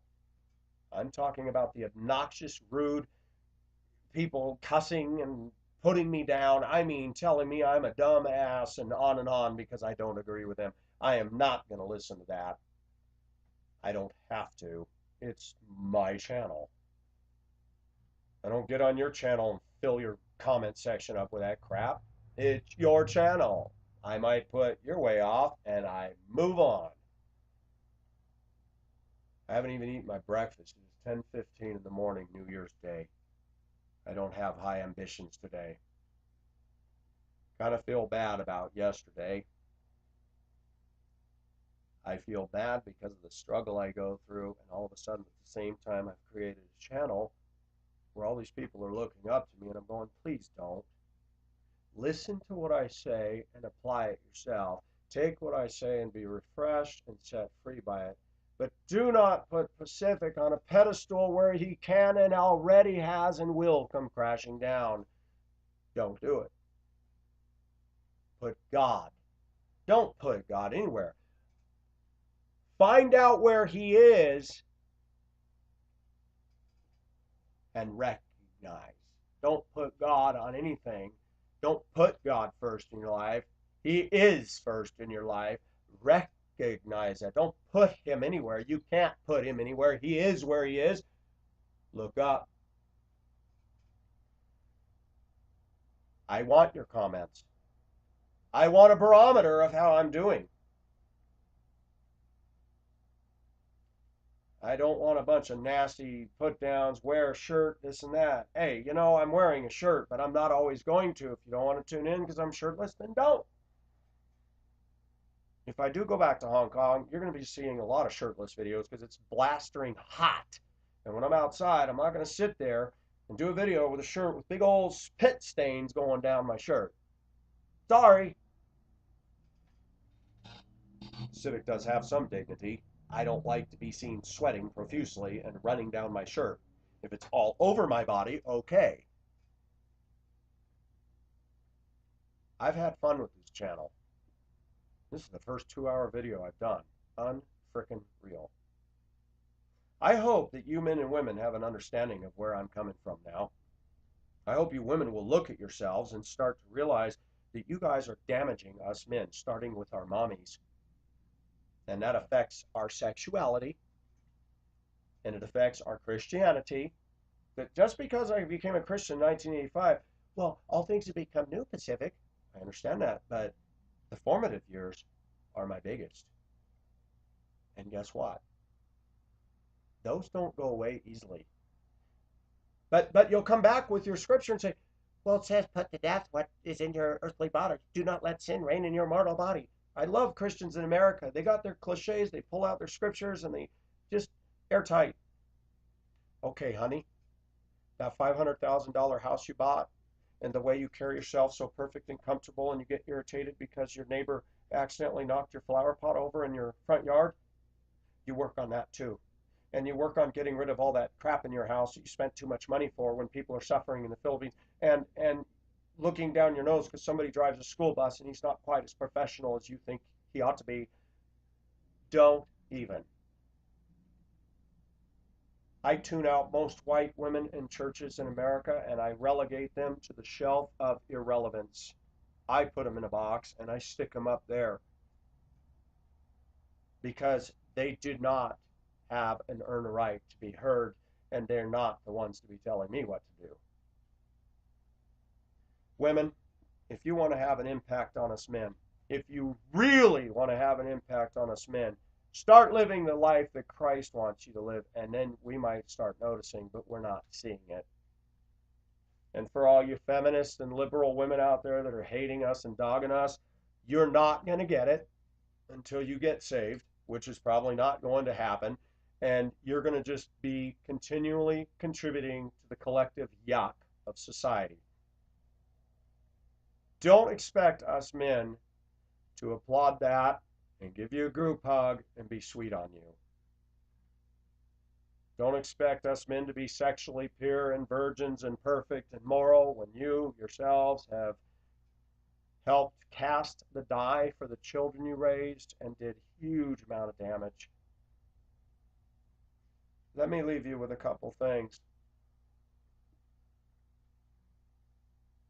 If my mother made an effort to contact me and was actually genuine and tried to actually apologize and sincerely apologize, would I be bitter and say no? No way.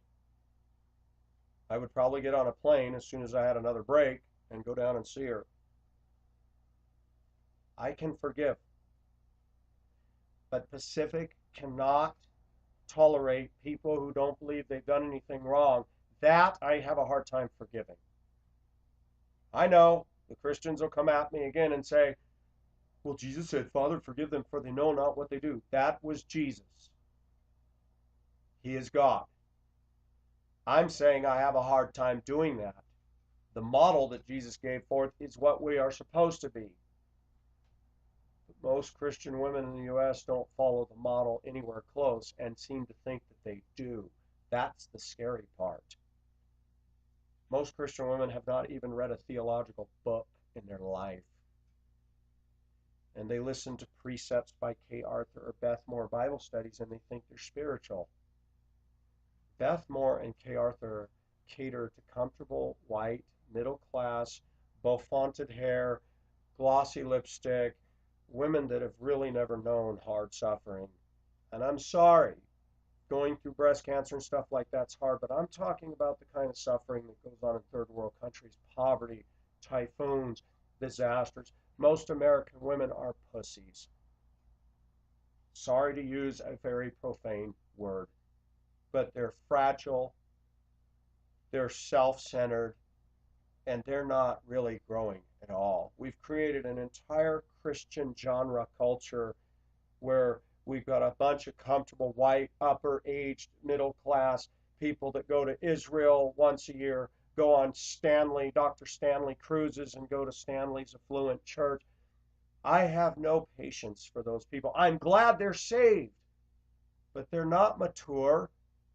They're not solid. They may be solid in their beliefs about theology, but the lifestyles they're living are so far removed from the majority of the world that you can't relate to them. And they do look down on us because we don't earn as much or have the nice ride or house or lifestyle they do. I went to Foothills Bible Church in Littleton, Colorado. I found the people there to be very unfriendly, very narcissistic, stuck-up women, dressing nice. It's a culture of affluence. That is not a Bible culture. People say, Pacific, you can't put them down. That's all they know. That's right. But I can't be in that because they're ignorant. And they think they're walking tight and close with God, and the preacher still doesn't challenge them.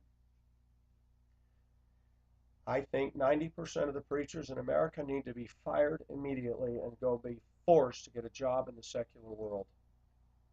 I believe that preachers in America are not preaching the whole counsel of God, number one.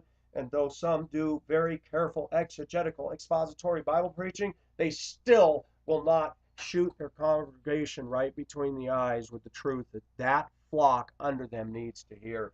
A pastor needs to get to know his flock and say, you know, I see a lot of high-mindedness. I see a lot of materialism. And I see a lot of women in here that think they're entitled. And we're going to deal with that today. Church, how many women have been convicted about their sins? Ooh, a lot of those women are going to get up and leave. Well, good. Let them say la vie. Let them go. It is not the job of a church to keep a bunch of shallow people that don't want to be convicted. Should we hurt people who've been hurt? No, no, no, no, no, no, no. There's wounded Christians out there, and we need to handle them tenderly.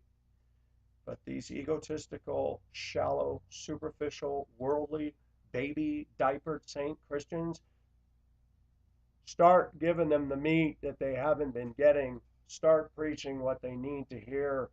We got too many churches tuning into Hollywood and Seinfeld and whatever the latest sitcom is. I've been out of the loop. I'm dating myself. Seinfeld, that's gone. And they're all caught up in their Jesus rock and their Christian music, but they have no substance. They don't care about us men. Christian women are not being taught to respect us men and give us the respect that's due us. They don't need us anymore. Only one thing it would take to change all that. This country could be brought to its knees in a war or a Great Depression. And I'll tell you what, these women, all their degrees are going to mean squat. They'll be lucky if they can get enough money to buy themselves food, let alone their stupid dog. Forget the SUV and Starbucks. That'll be finished. Oh, I wish it would happen. I don't want suffering, people. But I'd like to see these American women brought to their knees, and I want to see them grovel till they wake up. Don't miss what I said. Don't read cruelty in that. I want to see American women brought to their knees and cry, Uncle, I've had enough of this stuff. So, American women, don't criticize me when I don't want a long-term relationship with any of you. Don't criticize me when I've come to the conclusion that most American women aren't even good for having sex with anymore, because that's all they can do is have sex. They don't know how to make love and be passionate, sensual, and sweet and intimate. That's gone in American women. Don't be shocked at me when I say that all you've done is design me to notice your boobs and make a judgment as to whether you're hot looking or not. Don't be surprised when a lot of us men just see you as nothing but a sex object, and a weak one at that. Because in all the other areas, you're failing. You have nothing to offer us. Does Pacific have mommy issues? Yes. Does Pacific have issues with women? In America, yes. Well, you married that Filipino. She wasn't all. I know that. But I also dated a whole lot of Filipino women that were very sweet on me. So that Beth doesn't represent the Philippines. That's Beth. I know there's Chinese bitches and Filipino bitches and Malaysian bitches and African bitches and Mexican bitches. I know that. But I'm going to say it again, and I'm going to come back to something. I found that a lot of Filipino and Indonesian women are still nicer than American women. Hands down, hands down, hands down. No argument. Prettier, nicer, less bullcrap. I'm going to say something again. I've made love with a lot of women in Hong Kong. I will never, ever, ever look at things the same. So many of you say, well, then you'd be no good for an American woman because you'd always be putting them down. No, not true. Find me an American woman who loves God and loves me and who's good looking, like they were, and wants to please me. I'll give her as much of the world as I can possibly give her. That was then. This is now. Will those memories always be in my mind? Hate to tell you this, women, you're not going to get rid of those. Deal with it. I wonder how many Christian women say, well, you got to get rid of those videos with mouse, and you got to get rid of those videos with all those pictures in there. No, I'm not. This is my channel. If you want to marry me, you're going to come to me on my terms, not your terms. And if you don't accept that, you can move on. As the fat lady says, I'm a little bit chunky, and if you don't like that, move on. We men need to set the tone, not the women. Women need to follow God and obey him and submit to him. And so far, they're not doing it. Tired of us men being bashed and trashed, lacerated, and beaten to a bloody pulp by a bunch of overgrown baby, female, spoiled brat, narcissistic, bitchy princesses that can't even give good lovemaking, let alone anything else. Boy, does that sum up American women. Happy New Year, women. It's a great year in this culture with ya. Happy New Year. For those women that watch my channel that are not like that, praise God. Praise God for the women that have enough fortitude to listen to me and not write me off and throw me in the trash can. Because you've gotten to know my heart. No, I'm not anti-female. I'm anti-bad behavior. I'm against it in myself as well. I don't like my shortcomings. I don't like the fact that I sin, and I don't like the fact that I'm being looked at as an example, and I fail in that too. American women need to get a grip. Any of you tuning in saying that this is too long, get out of here. Hate to sound like the 40s guy, but get out of here. This is my channel. This is the way we do things. I don't have to submit to your form of government. This channel has given me confidence to be even more real and direct. This channel has changed the way I see everything. I'm finding myself becoming bolder in church, like Sunday school last week. Finding myself looking at white women instead of trembling and being afraid that I might offend them and might lose a potential possibility of going on a date. I finally said, screw that. I'll walk in with my little girly bracelet, my little mahjong macho and leather bracelet with the metal stars on it that my Filipina friend gave me, and my medallions, and I will sit right there and put my arm over the back of that pew and in my own body language way say, I don't care what y'all think of me. My God loves me, and my God, the God of the Bible, knows that I've got my problems, but he doesn't look at me the way American women do. Don't ever let Christian women pull that trick on you. They seem to think that their God is only for them and nobody else. Bull.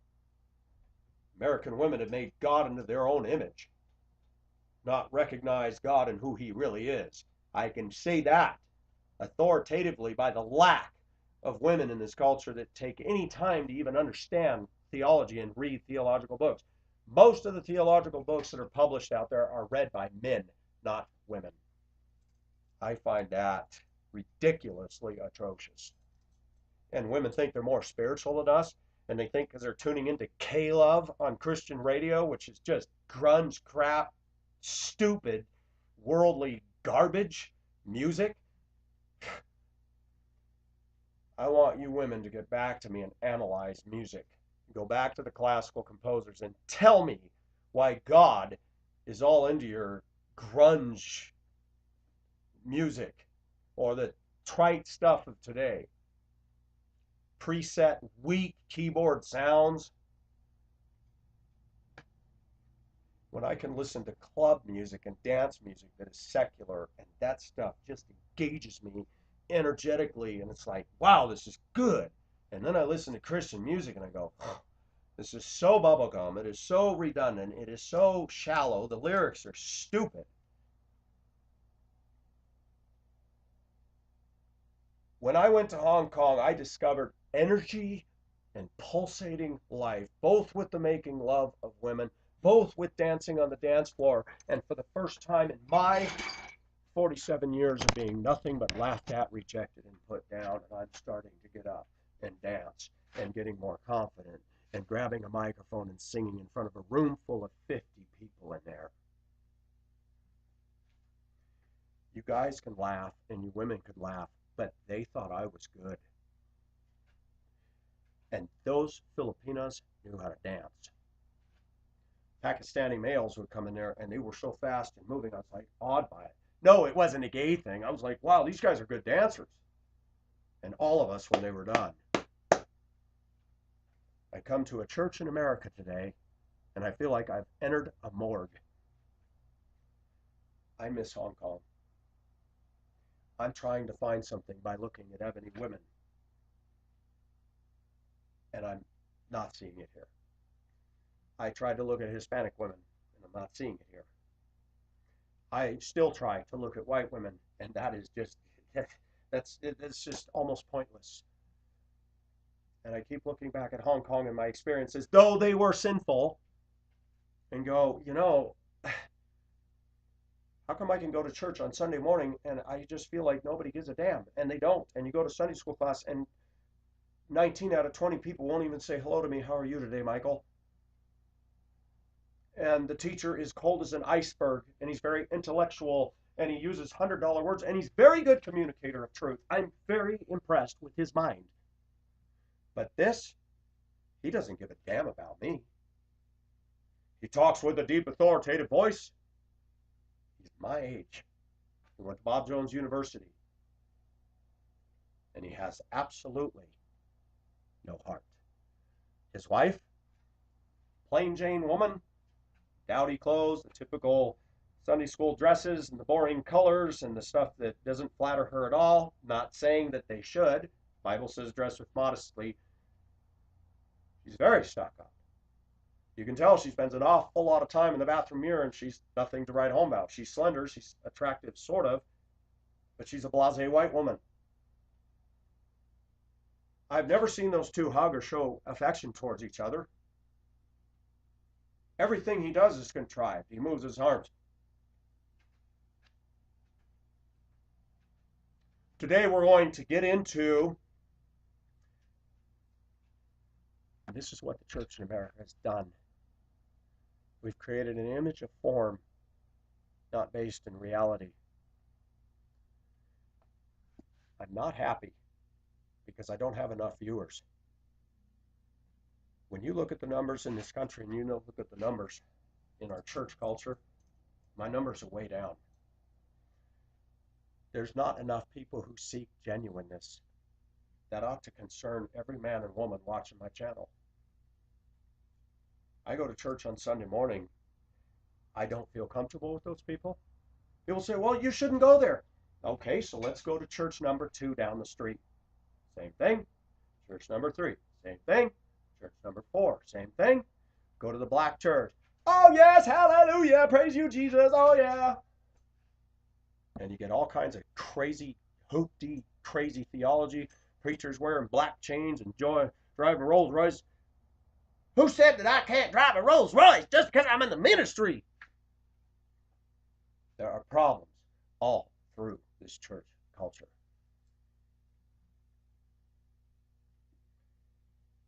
I've gone to some Mexican churches. There's problems there too. There's problems in every church. So I tell my viewers, go to the church, forget the people. Go there and hear the word of God and submit to that and try to apply that to your life. We don't have an excuse not to go to church. Hebrews says, let us not forsake the assembling of ourselves together, as is the manner of some. Sadly, though, American Christians aren't helping that at all. American Christians don't care, most of them. All they care about is their materialism, their SUV, their Charles Stanley Christian cruise, their trip to Israel, and all they want to do is talk about all my materialism and all my stuff and how God's blessing me. You know what? I don't want to hear it. American women are out for themselves. American Christians are out for themselves. And then I struggle with all this stuff. And most people, if they found out what I've done, they'd condemn me. And they already have. I would never go to the pastor of that church and talk about the things that I'm talking to you viewers about on YouTube. None of his business. He doesn't need to know. And what's he going to give me? A bunch of scriptural verses, biblical passages that I already know? Is he going to love me and care? Is he going to call me up and say, you know, I'd like to do lunch with you today. I like your transparency and honesty. I have never had a pastor be my friend. Why is that? They're supposed to be shepherds of the flock. I've never seen that. One guy came close, Duluth, Minnesota. We'll talk about that sometime. He actually cared about me. He did his best. But I've never seen one like that in my life, including the current pastor where I'm at now.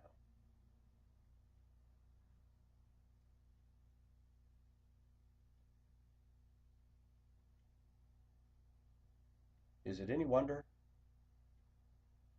that if somebody wants to touch Pacific, I tend to feel that? Because the Christian church isn't touching me. People in America aren't touching me. White women aren't even giving me the notice, let alone touching me. So when some hot, sexy Filipina who's warm and sweet comes over and brings over some minced pork and some fish and, I want us to make lunch together and I want to be with you and I want to make love to you and I want to massage your back. Ooh, I just said something. When I had women telling me, please make love with me. I want you to. But I can't commit. I'm willing to take that risk. I love being with you. And then when I'm done, after hours of that, and I want to massage you. What? No, you don't.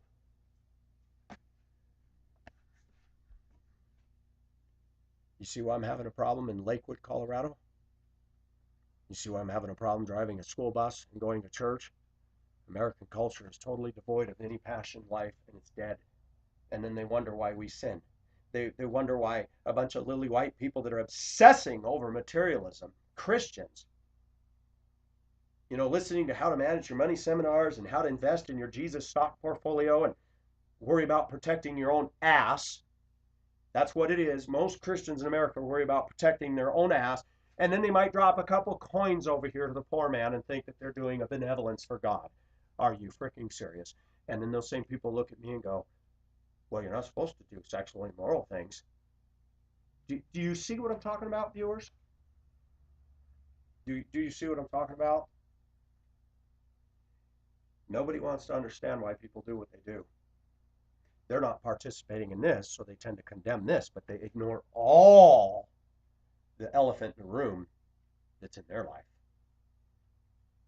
Especially now when you go to affluent white churches, everybody in the church is a materialist, so they're not going to talk about that because they don't think they are. In fact, the new mentality today is, well, I earned it. I got a college degree. Whoa, hold it. So you have a right to earn goo gobs of money and fill your house, wasting all that money on all this crap? You know what I find? Every man that I've talked to who's been married to a woman and has had a tumultuous marriage, I find the same thing occurs in every marriage. The woman has an inordinate amount of stuff she does not need, and just wastes and blows her money on all that stuff.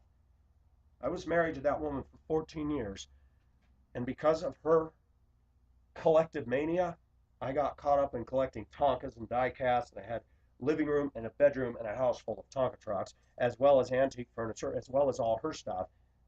And after 4 or 5 major moves and loading a 26-foot Ryder or U-Haul or Penske truck, I said, you know what? I'm tired of hauling all this stuff. So I started purging out all my stuff. I sold the Tonka collection for a loss, got rid of the big, heavy, clunky pieces of antique furniture that were just decorative and less than useful. You know, buffets. Who uses a buffet anymore? Got rid of all that stuff. I hear Christians say, yes, we need you to pray because we got all this packing to do and we got this big major move. Got to get all this stuff packed. Get rid of that crap. Throw it out. Then you won't have all this packing to do. Christian women don't want to travel light. They got to have all this stuff. How many white Christian women have been to the Philippines? All the money that they've earned, have they ever made a trip over there? And they won't. Why? Because it's not resort. It's okay to go to Cancun. It's okay to go up to Alaska and see the glaciers on a Holland American line ship. But they don't want to go to the third world countries. Or if they do, the white woman is passe to go, well, I'm going to do a missions trip. And then they think they're really special because they did that. And they gave a couple dollars to the local village. It shows many slides of them pouring a bowl of soup for them and got their arm around a black kid and they think they've done something for Jesus. I'm sorry. I don't think so. But then they come home and just gluttonize themselves with stuff and good living. And then they look down on the school bus driver who's sitting there for an entire year and they can't even say hi to him because they feel so uncomfortable because, well, he's not in our social circle. Oh, I could probably stand here for 6 more hours and talk about that. Everybody needs to read the book by David Platt called Radical. I just put in a plug. White preacher, I believe it was Birmingham, Alabama, big mega church, went to the underground church in China and the same thing happened to him that happened to me. He got a perspective on our culture. And then he went back to his church and challenged his congregation. Unfortunately, now that's being marketed to all these churches and he's making big money on that. So it's like, oh, everything that happens in America has got to be marketed and pimped, and then it becomes a passe thing. Oh, we're following David Platt's book, Radical. I sat next to some people at Riverside Baptist Church. That book is great. But then I looked at their life, Cadillacs, SUVs, big dollar lifestyle. They're not doing anything with the book. They read it, they agree with it, but they're living the comfortable life. Got mine, screw you. I'm getting sick and tired of churches focusing on homosexuality, immorality, and abortion, but not the bullcrap that goes on among Christian men and women that is very loudly spoken against in Scripture. The whole Old Testament is about idolatry, and most Christians in America today are guilty of idolatry big time. Almost every Christian in America is guilty of idolatry in the name of materialism, SUVism, buying vehicles they do not need, but it's a status symbol. And they're not convicted at all. Because their conscience has been seared with a hot iron, number one. And number two, the vast majority of white middle-class Christians are living this way, so they're not going to challenge each other. And they go sit in churches on Sunday morning with pastors who don't want to rock that boat because they will lose their job. Any questions? You know what bothers me? I wish I could get total control of myself, and I wish I could be hired to be in ministry. And so you give me $20,000 a year. What? That's it? I'll stand up there every Sunday and every Wednesday and preach the truth. I look at Charles Stanley making $220,000 a year or $200,000 a year, and all his In Touch magazines that send out all over the place and his TV programs and everything. He's got pictures of all these foreign countries that he's constantly going to. Ministry is paying him damn well. People say, well, you got a problem with that? He's going to Iceland and Austria and all these places around the globe and taking beautiful portraits. The guy is a minister of a huge church, and he's living better than all the Christians that are working hard, like myself. That everybody says, well, you got to go to Hong Kong for. I did, and I had an inheritance. I didn't make that on ministry money. I don't make anything on ministry money. The only time I made ministry money is when they had me pinch hit and preach sermons at Crestline Baptist Church in Spokane for 3 months. And they didn't even need to pay me. I would have done it for free. But they said it was church policy to do so. $150 for a Sunday, $100 for Wednesday night. I thought, man, that's pretty dang good money just for me to preach. I don't have to get paid and I don't shut up. I drive a school bus for $15.01 an hour and put up with all kinds of crap. Rudeness on the roads, in danger of losing my job if I get into an accident. And a guy can preach and make $100 on a Wednesday night. And some of these churches, they make even more. Like, really? The Word of God is not for sale. It's free. And I believe that if people are called, they just need to do it. I've been using YouTube. Yes, I talk about my sins, but I talk about the Word of God, and I haven't made a dime doing it. Am I ruining that fact? No. I do it because that's in my heart. If God ever opened the door for me to get sustenance for that, praise His name. But how many preachers are making big fat money, and if you took all that income away, would they still be doing it? Probably not. 2.5 hour video. I could keep on going, but I gotta go eat. I hope my viewers have a better understanding of me now. I hope that you understand why I've done and struggled, and I will confess to you, I've had too much focus on trying to find a woman. I know that. And I'm realizing more and more it's just not happening. I realize that I have a desperate need to want to be loved on. Physical love is a biggie for me. Biggie. I like touching and holding hands and feeling and erotic stuff with a woman that I love, and I can't have that in this country.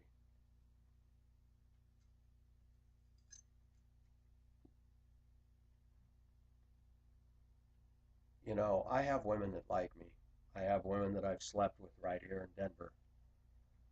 The sex felt good, but it wasn't like what I had in Hong Kong, and they weren't my type. Some of them were obese, smoking, drinking, dogs, and all the problems, and it's like, I can't even look at a long-term relationship with that person. People would say, well, maybe you could change it. You don't change an American woman. I learned that through 2 marriages to 2 white women, and it doesn't work. And I've listened to men all over this land, and I've watched what's happening in the church. They're not going to change. That ebony woman that I went out with, I just told her, you know, I want you to understand, I don't want you to smoke in my truck. Okay, I won't smoke in your truck. So she goes and steps out the passenger side, leaves the door open, all the smoke blows in. Smokers don't get it. We're not going to change a woman. So you know what I did? I said, I'm just not going to go out with her anymore. Plus, there were other complications for why I shouldn't go out with her. I'm not going to get involved with a woman that I feel I have to change. If there's stuff I can't accept, I'm not going to get involved with them. If I made love, if I had sex with some women that I knew I couldn't have an LTR, yeah, because some of them wanted that too. And I'm not happy about that. I try to tell myself, don't do that with a woman unless you truly care about her. And as a Christian, I shouldn't be doing any of that before marriage. But I try to tell myself, you know, and that's how much our culture's affected us too. Christians are almost comfortable, but quite comfortable now with having sex before marriage and thinking it's okay, and it's not. The Bible does not allow for that. But I just wanted you to understand Pacific and why I struggle. I wanted gay people and bicurious people and lesbians and people that are straight to understand that we need to be very careful about how we handle the subject. All this gay issues not cut and dried, and Christians stand up and say God should smote San Francisco. We need to ask, why are some people getting into some of this stuff? I'm not gay, but I liked being touched by a guy. I admit it. It felt good. Am I attracted to a guy? Do I want a relationship that way? No. Often when I did do something like that, afterwards there was this recoil, like, what the hell did I just do? You're not going to get a more honest video than this, so take it or leave it. I'm just trying to get my viewers to understand something, that we better challenge the way we think and start looking at that truth. This is Pacific. Happy New Year. I kicked it off with a 2.5 hour video. For those of you that like long videos, let me know if I get a thumbs up for that, because this was a long one. This is Pacific signing off. Bye-bye.